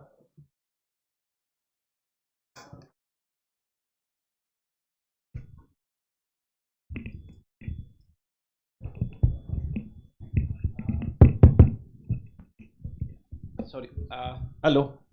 See, good example is given. I will share very small example up when I was posted in Mumbai, and there was a transport company engaging 400 drivers operating in the JNPT, and their dispute was pending for almost 1.5 years, and there was a complaint against conciliation officer and all, and then I joined and the computer was posed on me, and briefly while settling the dispute, I put one condition that no workman will come with a drink to the workplace.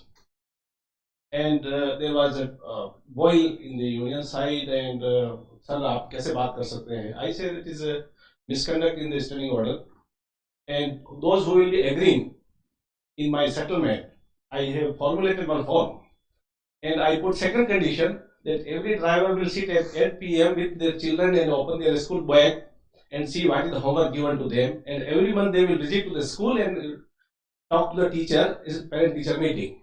And thirdly, I asked the management on the company foundation day, there will be a family get together. So one account person was there, sir, this will cost this, that and all. And then I introduced the incentive for the children. After signing the settlement, those drivers will improve the 5% result, they will get the benefit next year, otherwise it will be stopped. Very unconventional way. But let me tell you friends, that has brought a sea over change. There were delays in the shifts, because night shift people are not reporting to the duty, and there was a delay tactics and all, and that has all been stopped. So that is what is required sometimes to think beyond the boundary lines. Thank you, friends. And then just I will add on that you have to reward good workers by the good practices, all that, because your reward and recognition policy should link to that thing. Otherwise, that will link to that will otherwise it will fail for longer period. Yes, can I? Sure, So my question to the panelists, my name is Jagnesh Makwana from Hero Motoko. Looking to the gig economy, different workplace, different questions are going to come from the new generations. How we are going to challenge those kind of expectations, and what kind of challenging situations you are going to manage? So would you want to talk about it in terms of gig workers? Anybody on the... So the industry scenario changes from the packet to packet. I mean, what I'm talking about, even in the same state, if you look at a different industrial belt will be there. The practices are differently. It's been common, and depends upon the industry's practice. I think you should go ahead and discuss with them and close it. What I feel at this point of time. I will just add on that. The one thing is we should understand that one, which is government is also working on that, is the social security. One thing, whosoever may be related to your work, or maybe gig workers, platform workers, wherever they are, you should take responsibility of their social security. One thing, which will make a huge sense. I know there is a challenge for working hours.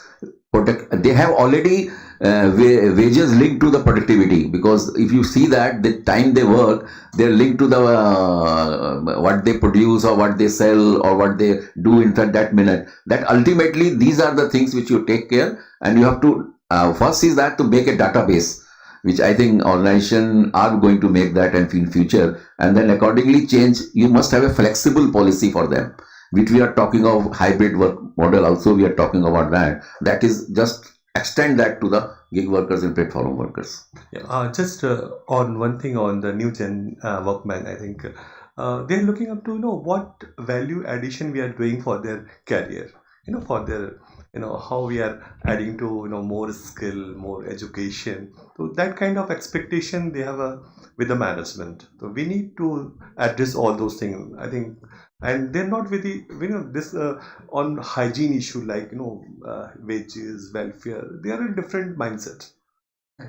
Absolutely, Mr. Dev. And I think if you ask us from a consulting lens, what we are fast seeing is that entire hire to retire, and not just compliances or policies, the entire hire to retire and the pace of that is absolutely transforming. The whole aspect of having interaction is fast moving to databases on technology, because the shelf life of these workers with the employer is very, very short. So lots happening, but there's a lot of cross learning also that's happening from different organizations deploying large number of gig workers. So thanks a lot for bringing that question. If there's no other final question, ma'am, I have one. Sure, please. Hello, ma'am. The Vishesh this side from Yes. Ford School of Management. Thank you so much for such an insightful session. We're really glad and I'm moved. So we have had discussions about employee-employer relationships. We have had discussions about imagining industrial relations. But my question is, like we have sustainable development goals.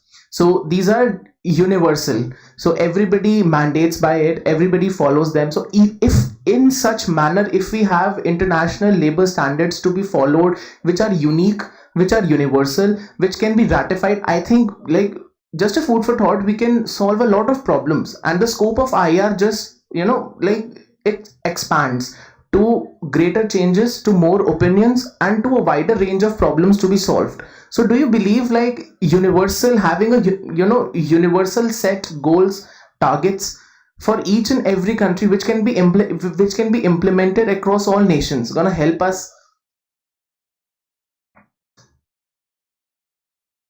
Thank you. Very short. The vision statement of SDG is no one leave behind.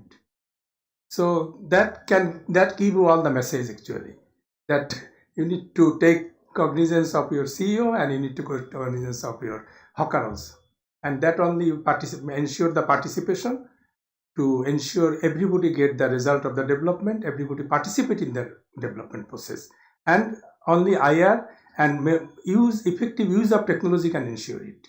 We cannot use technology to retrain the workers, rather increase the productivity and make workers' life easy. So that's my thing. I don't know whether I can answer your thing. Absolutely, Ahmed sir.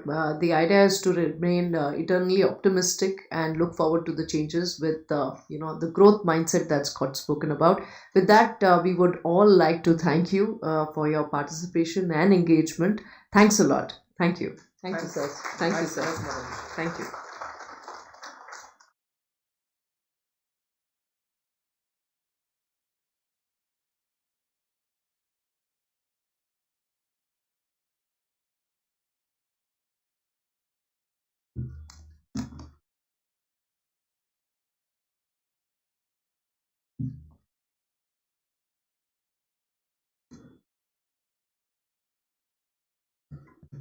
Thank you, panelists. It was in fact the session for the need of the hour. Technological development and moving to AI and cloud computing and IoTs and data analytical are inevitable and affecting the world of work.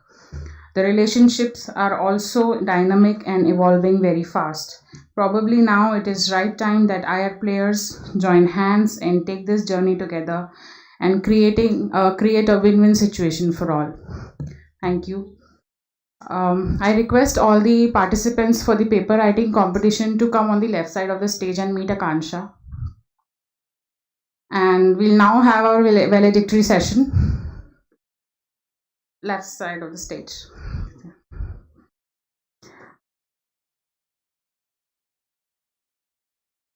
For the valedictory session, I'd like to call upon Mr. Satoshi Sasaki, Deputy Director and Officer in Charge, ILO, Country Office of India, Mr. Alok Sriram, President, AIOE, Ms. Reena Swaroop, Chairperson, IR Summit and former Director, HR Engineers India Limited,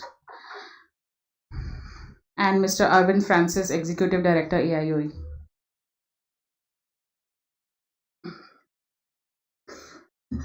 Mr. Shailesh Pathak, Secretary General, FICCI.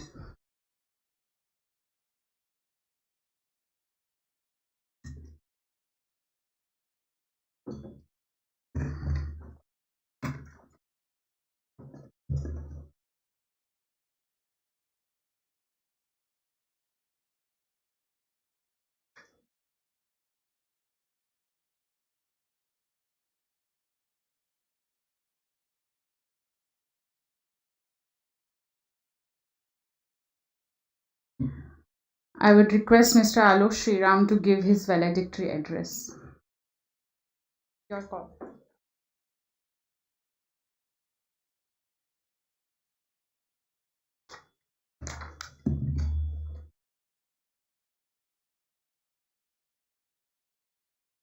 Yeah, okay, thank you. Sasaki-san, Mr. Patnaik, all the dignitaries on the dais, delegates, invitees, ladies and gentlemen. We've had a very intense 1.5 days deliberation on the various dimensions of industrial relations, which was engrossing, enriching, and enlightening for all of us.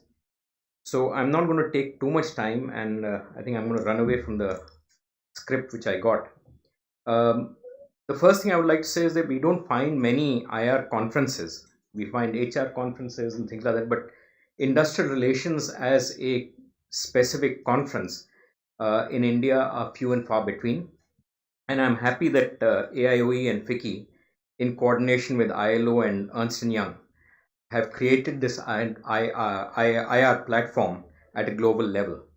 Our endeavor is to engage government, public, private organizations, employers organizations, workers associations, etc., and share our learnings on best practices which can keep us abreast with changing times.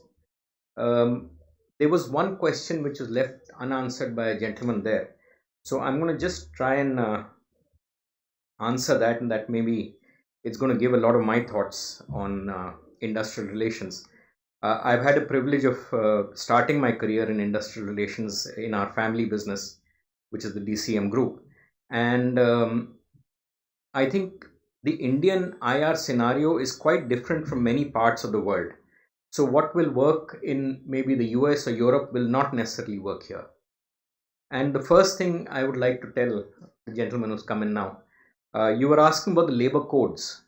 The labor codes will just form a base framework and a basic set of rules for how things are to be handled.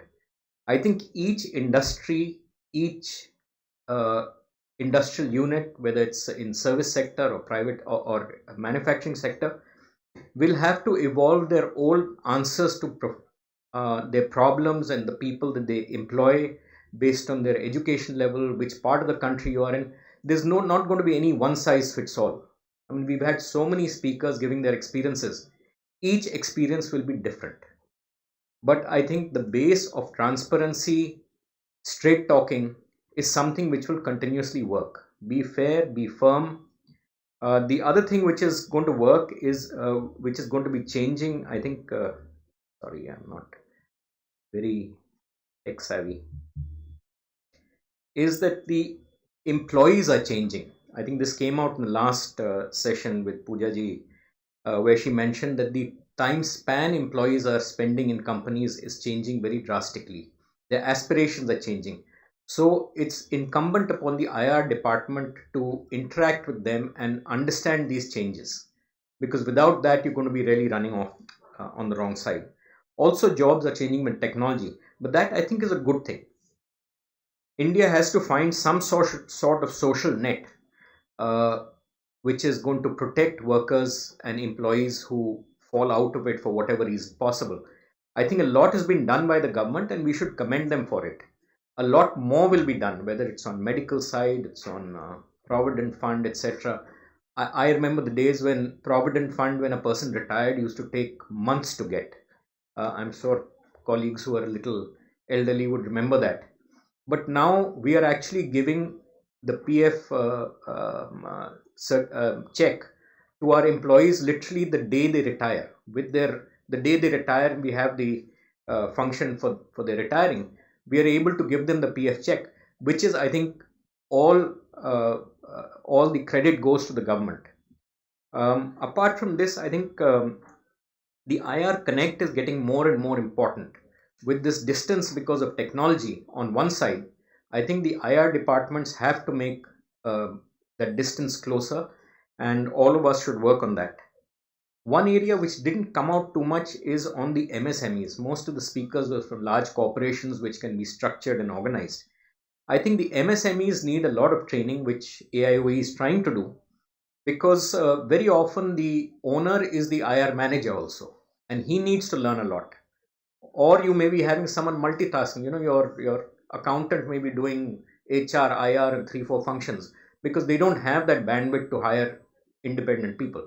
So I think AIOE should try and work on that. I'm not going to go through all that was said, because I think a lot you all know. I think at the end, all of you will benefit from this summit, and there are a lot of takeaways for everyone. This is not the end, but a new beginning. There is a lot to be done in this area, which is very crucial and has its own importance. Let us all join hands to take a plunge to create a better workplace where everyone flourishes and social dialogue and bilateral discussions become the key to success. The road is not smooth, but there are always many breakers. There is a famous saying by Sri Vivekananda: in a day when you don't come across any problems, you can be sure you're traveling in the wrong path. I would like to thank the ILO for all their support for this. Their delegates, apart from the Deputy Director, are here. And thank you all for coming and spending such a large part of 2 days. We hope to increase the interaction with ILO. And I will end with a quote from the Dalai Lama, who's a person I respect deeply. He said, "Just as ripples spread out when a single pebble is dropped into the water, the action of individuals can have far-reaching effects." So I hope that this is the first of many IR dialogues. And Veena-ji, thank you very much.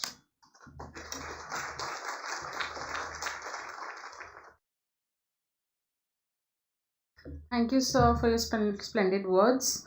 I'd like to call upon Ms. Veena Swarup, Chairperson IR Summit, for the summit overview.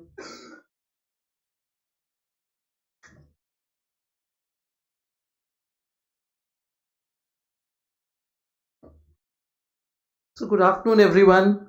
This session is between you and your lunch, and all of you have been here since the morning, so I'll be very, very brief. Mr. Sasaki, Mr. Alok Shriram, Mr. Pathak and Arvind,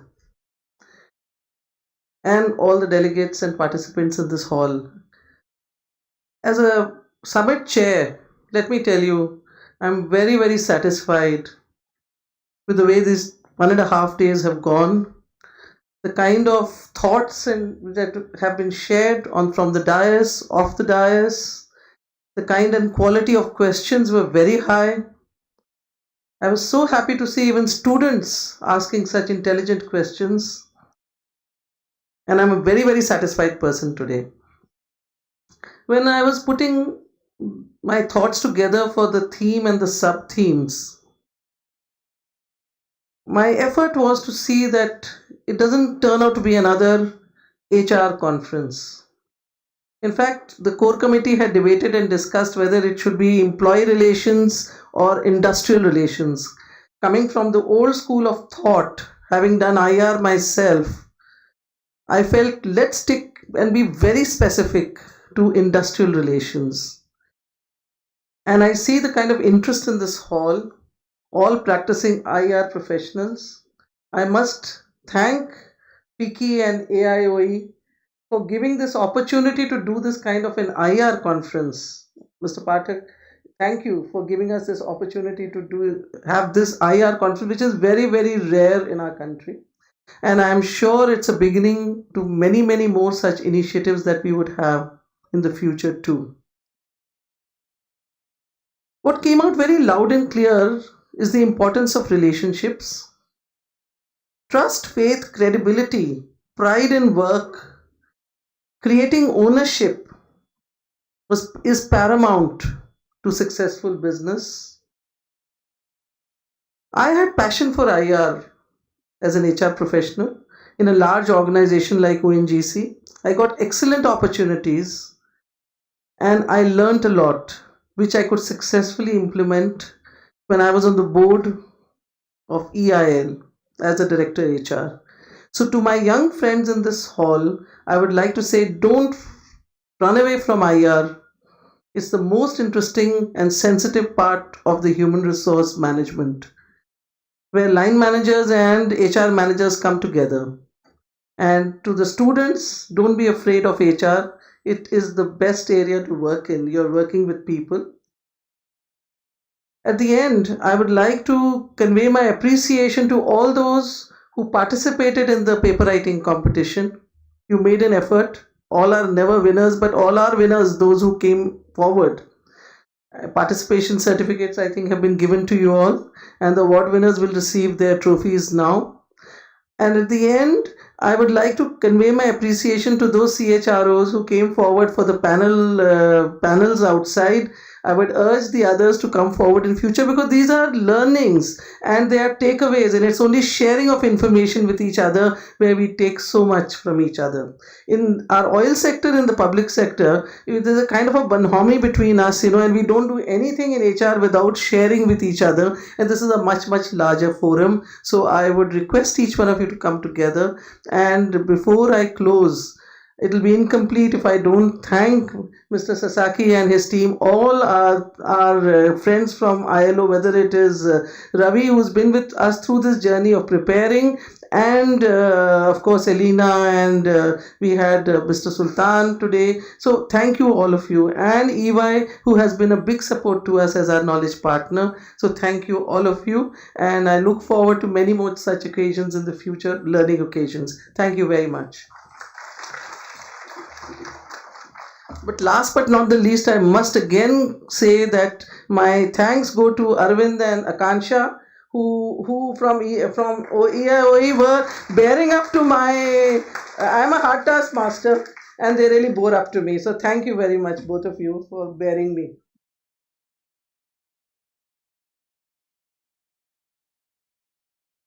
Thank you so much, ma'am, for sharing us with the ideas behind organizing the summit and summarizing it so aptly.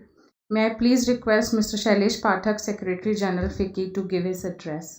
Thank you. I'll speak from here to save some time.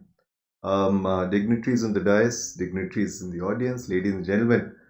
I was looking at the inaugural session, and my friend Arun Chawla, DG of FICCI, was there. Alok ji, of course. Virjesh ji, another very good friend, Virjesh Upadhyay, was there. Veena ji is here, and Satoshi Sasaki-san is here. So, without further ado, I wanted to ask a question. How many of you in the audience are less than 30 years of age? Please raise your hands. Wonderful. Lots of youngsters around. Happy to see you. And how many of you are above 50 years of age? Please raise your hand. Wonderful. So, those who are above 50 would have seen a world where lifetime employment was the norm. And those who are 30 would have already changed 1 or 2 jobs, right? So I was, let me share a story here. I was in Bhubaneswar yesterday at a company called IMFA, which belongs to our president, Mr. Subrikant Panda. And I had lunch with the senior team. And there was the HR person also. So there were two people on both sides who between them had 100 years of experience with the company, Info. And the HR person said that today the youngsters who are joining us, there is no chance that they will have lifetime employment. But industrial relations will remain. So there are three truths for the youngsters particularly. Truth number one is that no one that I have ever met thinks that they are overpaid by their organization. Yes or no? You don't think you're overpaid, no? So nobody thinks they are overpaid. Yeah. Truth number two is that there are two wings of any business that actually work for the CEO. And that is why they are not popular amongst the other businesses. Number one is HR and number two is finance. Right? Yes or no? Is HR the most popular part of any business? And number three is that as we go into the next 10 years and the next 25 years, robots might replace a lot of people, but they will never replace HR. So youngsters, you're in the right profession. Yeah. I'll just say thank you to all of you. My friend Aarti Ahuja ji is in Geneva, so she could not be here. But I really am delighted that an institution that was founded in 1919, which is the ILO, International Labour Organization, another institution that was founded in 1927, which is FICCI, and a part of FICCI which was founded in 1932, which is AIOE, under the able leadership of Alokji and Veena have come up with this first Global Industrial Relations Summit. I look forward to attending the 10th Global Industrial Relations Summit 10 years later. And then we can talk about what changed between 2023 and 2033. Thank you.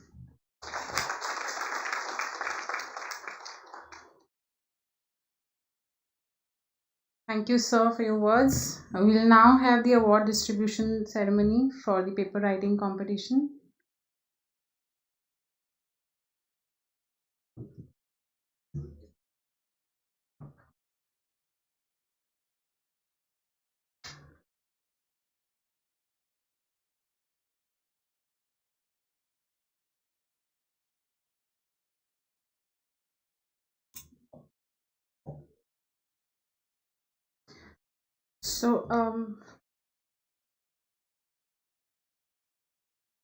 So the third winner for the paper writing competition is ITC Limited.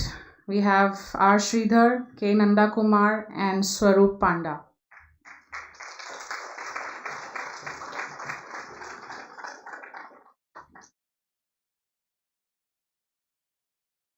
Okay. The second winner is Oil and Natural Gas Corporation, Mr. Danish Sultan.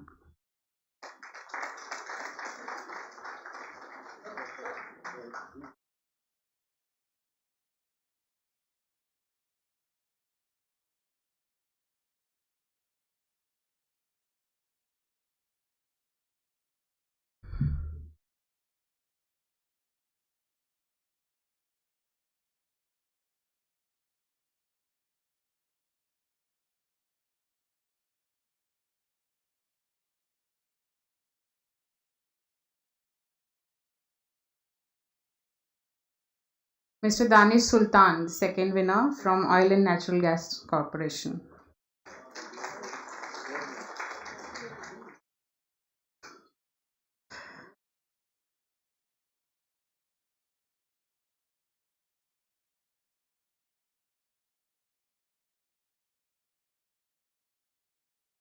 The first winner is Oil India Limited, Vivek Brahma and Uday Arvandatta.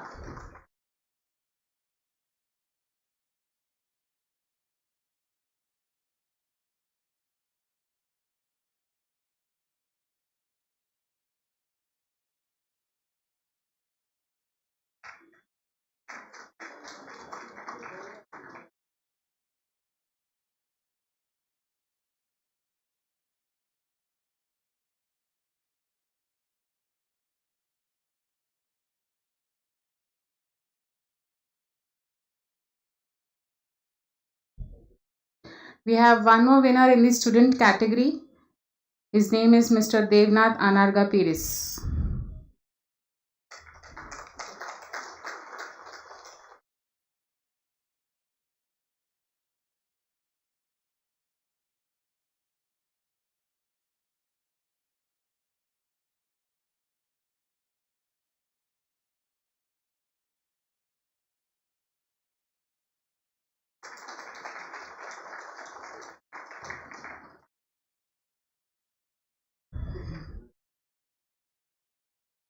Congratulations, winners. It's time for the award-winning presentations.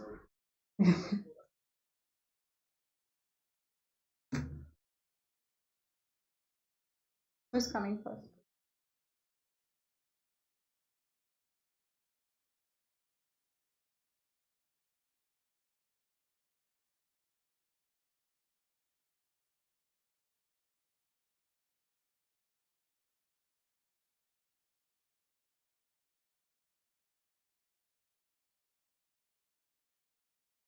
Good afternoon to all of you, and thank you AIOE, FICCI, ILO, and ENY. I am speaking on behalf of the team which wrote this paper on gig workers. Mr. Nandakumar is here. Mr. Swarup Panda could not join us. And since the time is very, very limited, for 5 minutes, I don't want to use any presentation. Basically, what I want to put forward two important points. One point is that, as somebody in the previous panel mentioned, whether Uber wants to call its employees as associates, or whether Swiggy wants to call its employees as delivery associates, is their business. But we strongly believe that the terms and conditions that are meted out to them are very, very unfair. And they are employees who are core to their business. Without the delivery executives, Swiggy or Zomato will not exist. The business will not exist. Similarly, if the drivers are not there, Uber will not exist. So calling them by whatever name doesn't make any difference, as long as they are denied what is rightfully theirs. So that is one short point that we want to make. The second short point that we want to make is, this is a lesson that ITC has learned over a period of time, is that today diversity, equity and inclusion is the most happening thing in the field of human resources world over. But what ITC probably realized accidentally some time back, in order to improve the industrial relations scenario in the company, is that we have diverse forms of employment. It is not necessary that diversity should only refer to gender diversity or differently abled diversity and so on. We have different types of employment, and that is in itself a big diversity. We all have it. All companies in the world have it, including companies in India, small or big. But what we have failed to do is to include them. And a four-letter word that we came for this conference only this morning, which we kept hearing right through, is this four-letter word fair. And I think the four-letter word can be operationalized, and that's what ITC has done, and its industrial relations situation has improved many fold, because we said we have diverse forms of employment and we need to include them using the principles of fairness, which is equality. Whether you are, let's say, a contract employee or a casual employee or a temporary employee or a permanent employee, you are a human being to start with. So there are certain things that have to be equal. And there are certain things which have to be based on the principle of equity, which is basically what you are contributing to the organization, whether it is based on your background, educational background or skill background and so on. So whether you are a contract employee or a casual employee, you are making some contribution. So that may be less than what, let's say, a CEO is making. So you will be paid accordingly, but that does not mean you will be denied certain fundamental human rights that you are entitled to. For example, in many places we have come across that the contract and casual employees are made to work 12-hour shifts. Many places they don't even have a canteen facility or a restroom facility.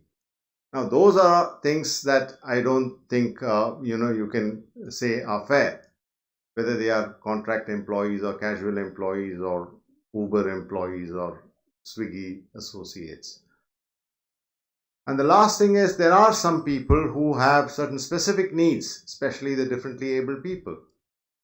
So that principle of need has to be applied to them, and maybe some gender issues also would come into that.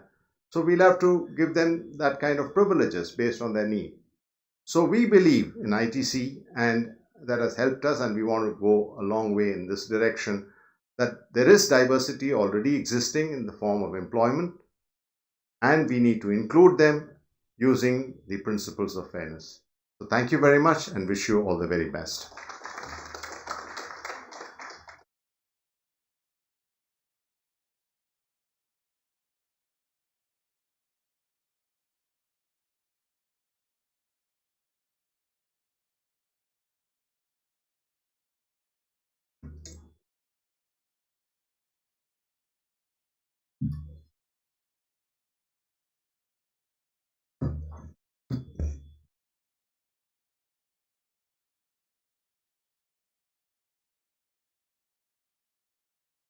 Yeah. Yes, ma'am. I'll not take much time. Good afternoon, everyone. I'm Danish Sultan, Senior HR Executive, ONGC, based out of Mumbai office. So the title of my paper is Employer-Employee Relationship of a Contractual Worker in Public Sector Undertaking, a Classical Conundrum. Because what we see is that a same set of contractual worker continues with the public sector in everywhere, and the contractors are being replaced over a period of time. Public sector has to follow a rules of employing the contractors, of bringing advertising for the tenders and then onboarding the contractors. But because of certain reasons, the same contract workers continues, and the reasons are given in the second box. Maybe it could be monetary reasons. The contractor doesn't want to give them training, which would incur cost. Maybe the contractor doesn't want to it may be because of the social reason, because the contractor and the public sector company itself doesn't want to throw out that contractual workers so that he's not destitute and his family is not left on the road. And thirdly, because these contractual workers would have either gone to the court and brought a status quo orders from the court, so they continue. So this is a kind of a cycle which continues in the public sectors. What we see that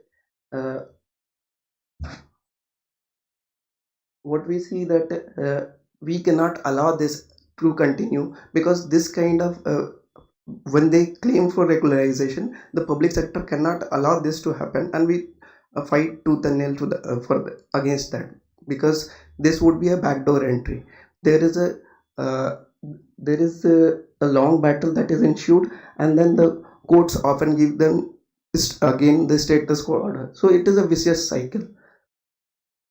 So we need to understand who are the affected pools. The affected pools are not those who are the very highly qualified personals. Like we have knowledge partners, we have McKinsey and EY and Deloitte and Accenture as our knowledge partners who give us consultancy. Their employees are very well paid, so they are not the affected pools. Neither are the service companies like Schlumberger's or the Halliburtons who are giving services to us.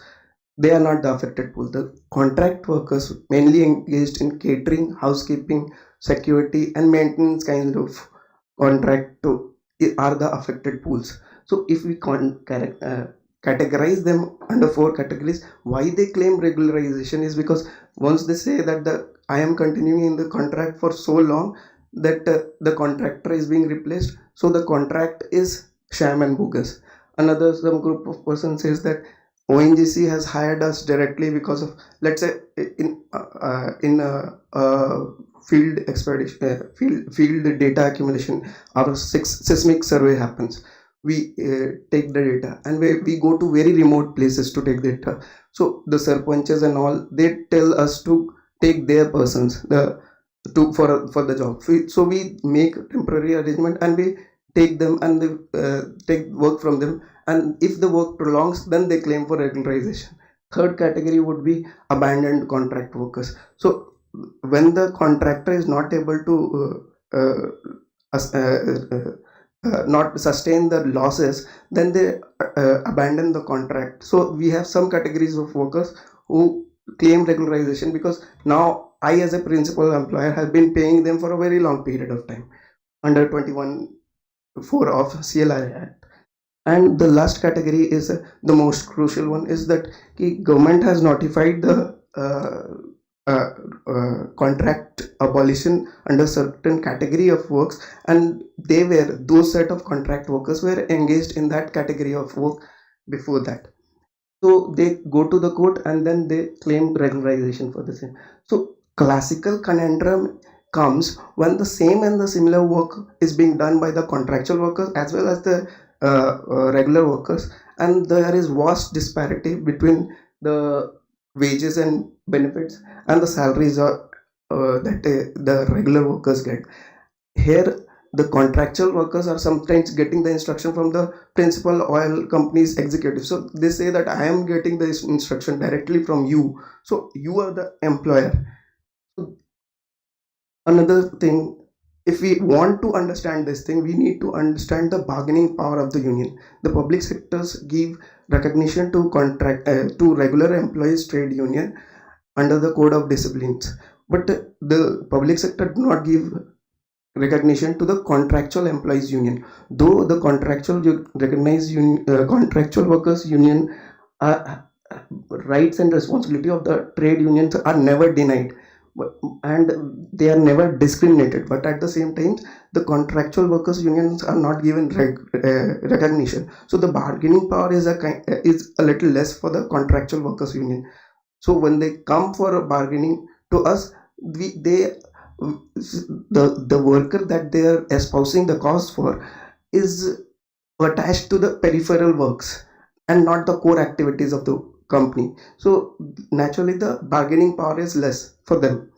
If we see how we can mitigate the solution, this scenario, we cannot completely eradicate this problem. We can improve the situation. Herein we have I would like to talk about the fair wage policy of ONGC, wherein we have extended 35% extra wages over and above the minimum wages and 50 rupees per day extra, more than the 35% extra already getting. Along with that, we have promised as an ONGC to the contractual workers. This fair wage policy has been signed between contractors and the contract worker union, and ONGC is witness to that whole agreement. So we give them the job security to the contractor for the perennial contracts, wherein these housekeepings kind of contract would continue. And then we have, in that fair wage policy, we have built in social security clauses like group gratuity policy through LIC, and then a group mediclaim policy for the whole employees of contractual workers. We have group term insurance for the contractual workers, group accidental insurance. All this social security aspect has been built in. So another thing that I have proposed is that, like us, the regular employees of the public sector undertaking who are having some pensions scheme, so we can form a cooperative society for the contractual workers, wherein the contribution would be taken by the contractual workers as well as the principal oil company through their contractor, such that they will also have something at the time of their retirement. And then one thing I have argued that these cases of regularization would be mitigated if the mercenary, the labor mercenary, when the conciliation fails, they have to give, the labor ministry has to give references. If the references are given after very strong scrutiny, then there would not be very many cases to be adjudicated. So, and the same set of contractual workers go and claim regularization with different unions, and then we find that we have so many CJT cases with the same contract for the same contract worker. So see, labor ministry can see that whether there is multiplicity. If there is multiplicity, they should restrict that thing as well. And then collective maturity has to be arrived at by the contractual worker side also. They need to understand that regularization in a public sector has some precondition of qualification as well as competitive evaluation. If they are not evaluated, they would not be regular workers. In this case, if our apex court, the Honorable Supreme Court, passed some landmark judgment that the public sector undertaking has a very standardized process of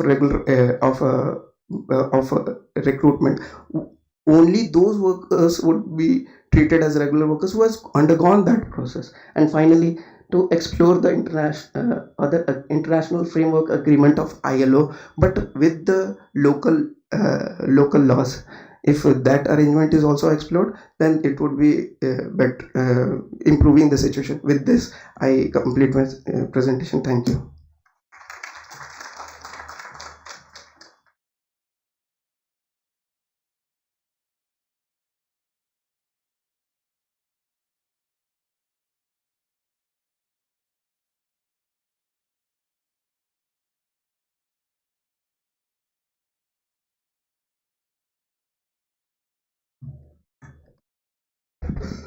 Good afternoon, everyone. Again, due to paucity of time, I'll probably just move along and try to make it very concise and crisp. Again, I would be giving you away from lunch. Ours is basically, when we wrote the paper, me and my colleague, it was about experience sharing. What, during the process of our strategic exercise, in fact, exercises, we did 3 phases of internal restructuring, how we managed it. It was not obvious, but we were aided. We were aided by the goodwill and the prevailing atmosphere of congenial, cordial environment, which my director, when he was here in the morning, he had explained, that helped us a lot. And before I proceed, I just want to say, in fact, Ashok Das, Director HR, when he was here, he mentioned, we are always confused with IOCL. So we had made few slides. I won't show them because it will take too much time, but you can go through our history while I go along with the presentation. See, the first major step that we took, we are very, to just give a brief, we are an organization which is rich in heritage.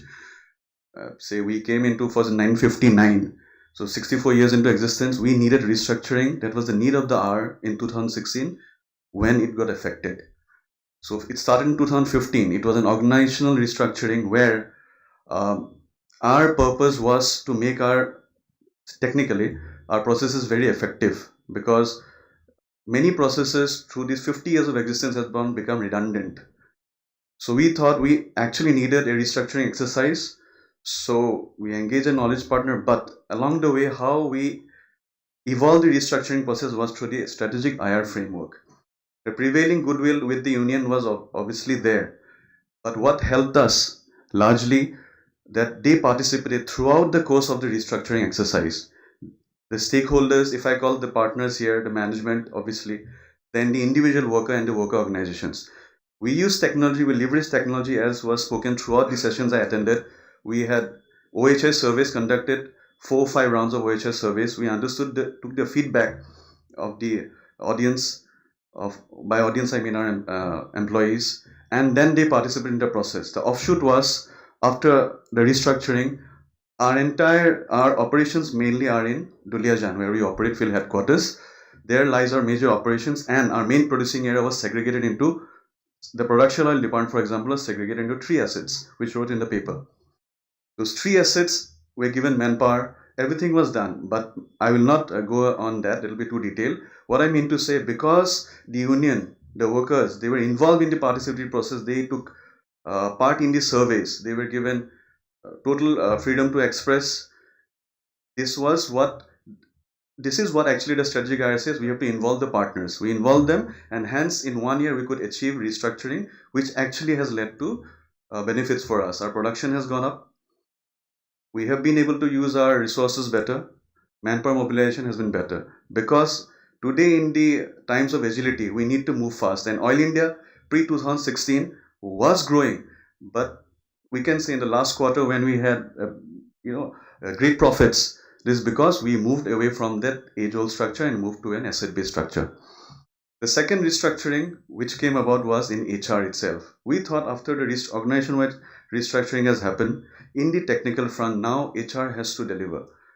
It is delivering. Again, the status quo has to change. So we what about that was there was no knowledge partner. We did it ourselves, our HR group, all our teams there. In fact, my colleagues are also here they had also submitted a paper from HR Relations Department.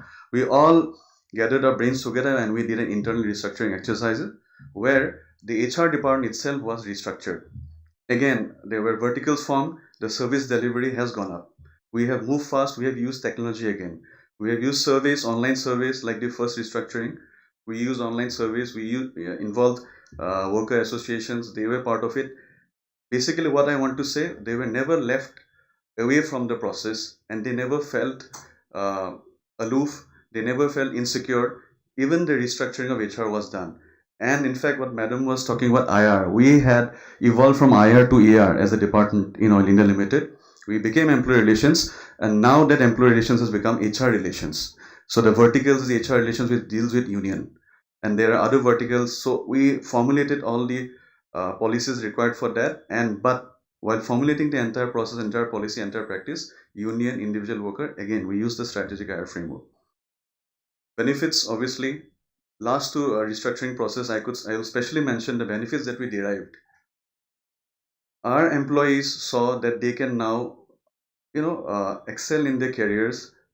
The promotion policy got revised. Our policy, the process of revision of policies has started, and it is ongoing. Things have become dynamic. These are the sea changes they saw, and more so, they knew that they are involved in the process. Lastly, after these two restructuring happened, we had seen HR as a group, we had seen our manpower section now, we had seen that no matter there were benefits, there were certain disadvantages which had crept in. Obviously, we are in the process of removing it. The manpower requirements had gone up considerably. Hence, we brought about another restructuring exercise to work out the manpower requirements in each and every department, each and every sphere. This went on for 2 years almost. And finally, 1 year back, we have been able to allocate or reallocate manpower in a substantial and optimal manner to each department, creating a pool where we can, being a PSU, say we move to a remote location for any drilling activity. Now we can easily allocate manpower, sanction manpower to them, and people can get recruited, which was impossible before these three exercises happened. I am speaking fast just to do away with the paucity of time, but these three exercises, I will again reiterate, have been successful in Oil India only because of the strategic IR framework that we involved ourselves with. We took all the three actors along, and the choices that we made for these restructuring exercises were not only for the benefit of the organization, where the workers, the employee organizations saw the benefit in them and they were with us. So I will not go further anymore. The paper, I think, will be published. You can all get a handle of that. And thank you so much for this opportunity, my colleague, my peers back there. And so with this August gathering, I learned a lot from all of you. Rather than me speaking, in fact, I learned a lot. Thank you so much. Thank you.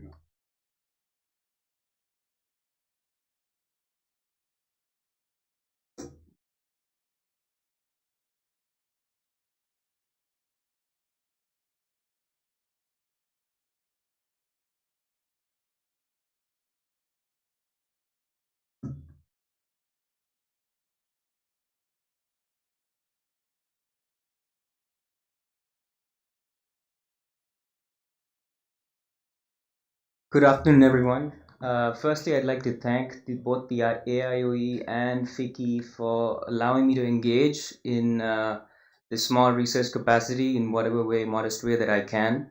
I thoroughly enjoyed the process, and thank you very much for including me in your summit.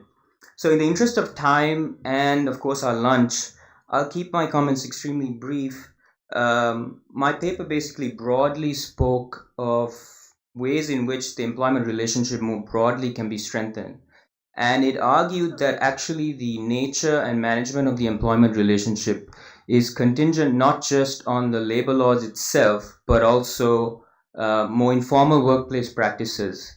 And so I think some of the themes that have come up from today's discussion is not just the law itself. I think Mr. Anand reiterated the importance of the fact that the laws might take time to progress, and oftentimes you have workplace practices in individual companies that can take that step forward and maybe progress faster. So in some ways the laws trail behind, but that perhaps is a good thing in these rapid changing times.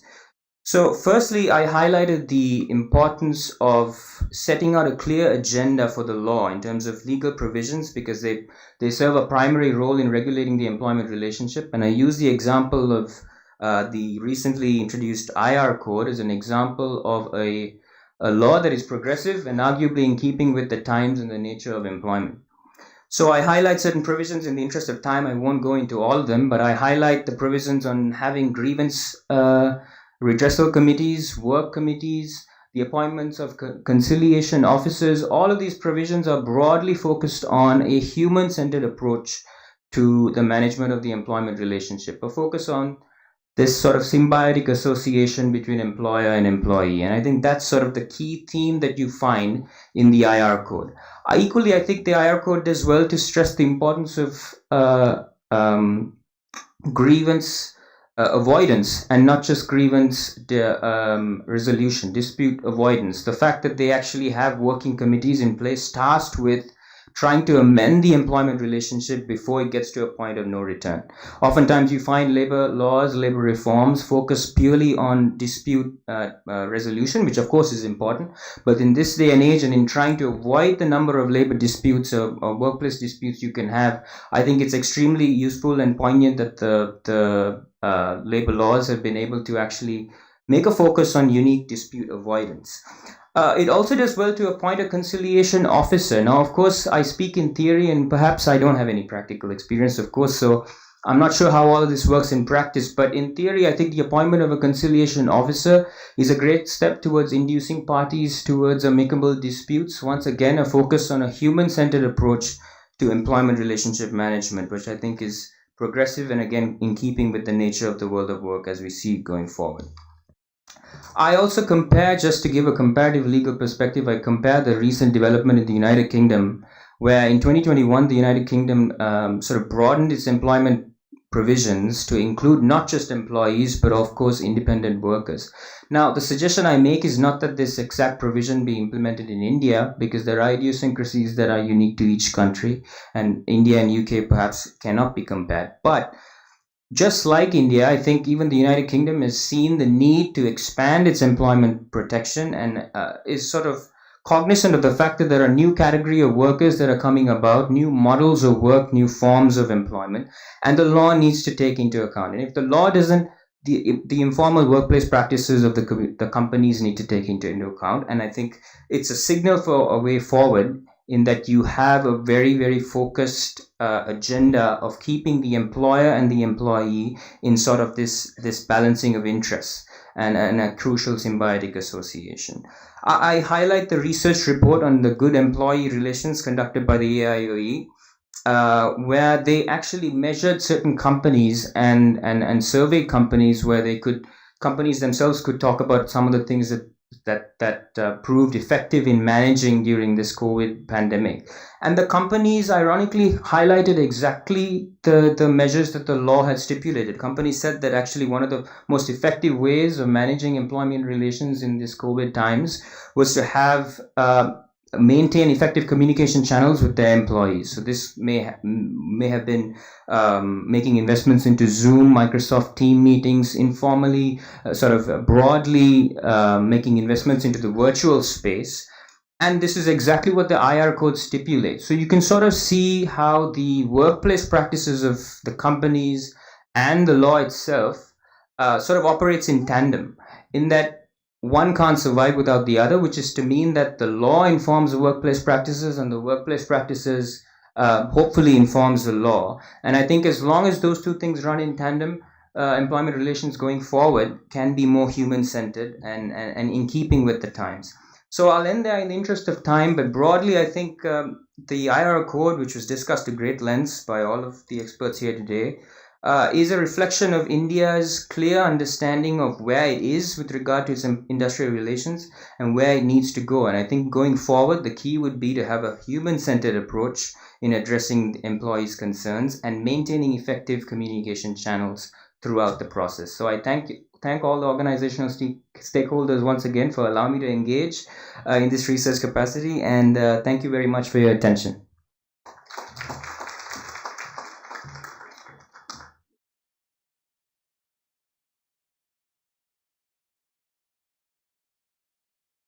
Thank you, winners. Those were some amazing presentations. May I please request Mr. Satoshi Sasaki, Deputy Director and Office in Charge, ILO, Country Office of India, to deliver his address.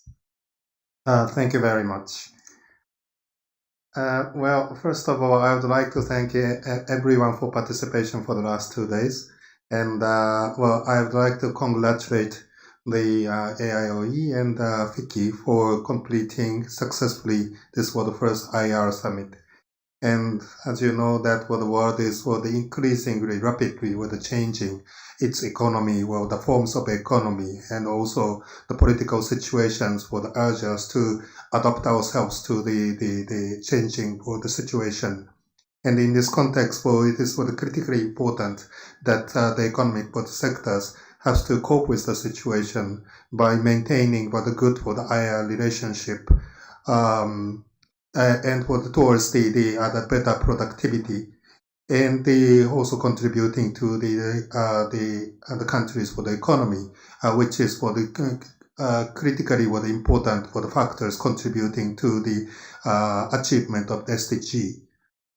And in that sense, India is in the right position, in the sense that India is in the right center of the world economic development, and as to how your performance will be increased will be directly affecting the world economic situation. And in that sense, I would like to say that for the young professionals who are gathering here on HR and IR issues, when you'll be becoming the executive of the companies, I do hope that we can see that the better world of the work. The future work is not something something we can see in 10 years, 20 years, later, but it is already here, and we need to cope with the situation.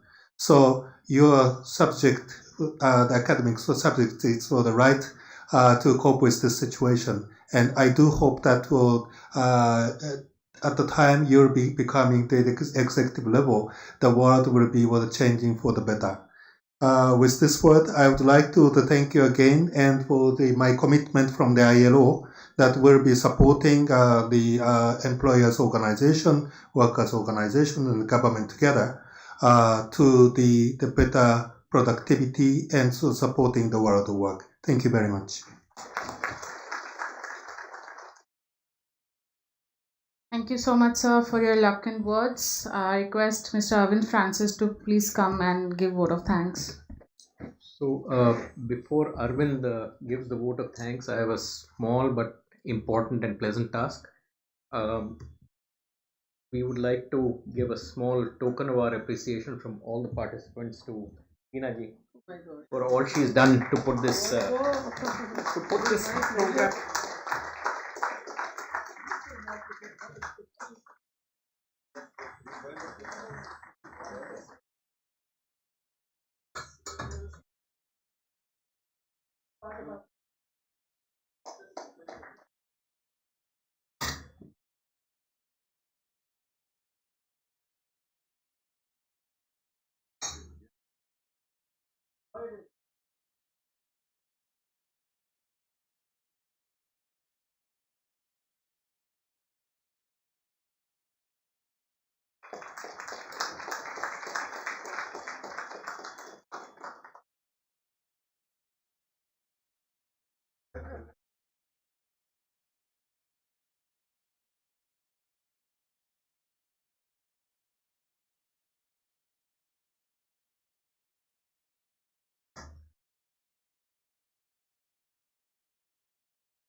So now I am standing between you and lunch.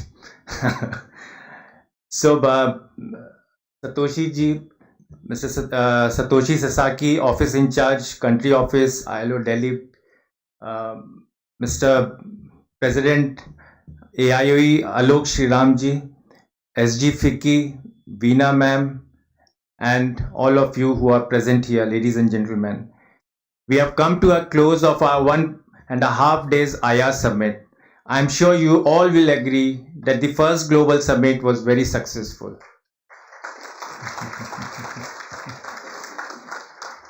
We were delighted to have you all and all the eminent speakers to discuss and deliberate and share their views and perspectives on various aspects of industrial relations.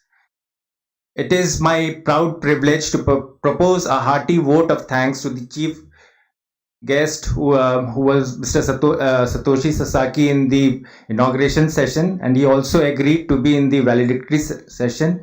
So thank you, sir, for being there in both the sessions. I want to wholeheartedly thank Mr. Alok B. Shriram, President AIOE, for his leadership and giving a new direction to AIOE. We all look up to him as he stands like a strong pillar for all of us. I would also like to thank Mr. Sailesh Pathak, Secretary General FICCI, for all his support and his address. He very much wanted to be with us yesterday, but he had to travel to Bhubaneswar. But he assured me that I'll be there in your valedictory session, and he just came in the morning and he's here with us. So thank you, sir, for that. Now I would like to thank in a special way Mrs. Veena Swarup, who is the chairperson of this summit. Her commitment and sharp focus is commendable. She was always available for us. It was only because of her that we could make this happen so seamlessly. I would also like to thank all the eminent speakers from different parts of our country, and there were people who joined us from abroad. We are very thankful to them because they took out time from their busy schedules and they came here. And also I want to especially thank Ravi Paris and Mr. Sultan, who also helped us in getting many speakers. So thank you all. I would also like to thank the jury of the paper writing competition that we had. We had 3 members in the jury. Dr. Rajan Mehrotra, he is here with us. Dr. S.K. Sashi Kumar, he couldn't make it. And Mr. Vrijesh Upadhyay, who was here yesterday. So thank you very much. And I think you did a commendable job. I'd also like to thank all the delegates, special invitees, students and faculties from various management schools. Without you, all this summit would not have been successful.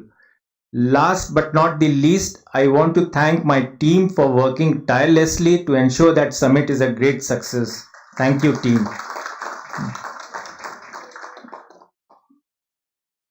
I also would like to thank all those who have participated in the paper writing competition. So thank you very much and congratulations to all the winners. With these words, I thank you all once again and hope that your support will continue in coming years, and let us all join our hands for better industrial relations and for better India. Thank you. Jai Hind. So now we can disperse. Thank you all for coming. We may have group photographs, and please, we have lunch, so everyone have lunch and then only you leave. Thank you.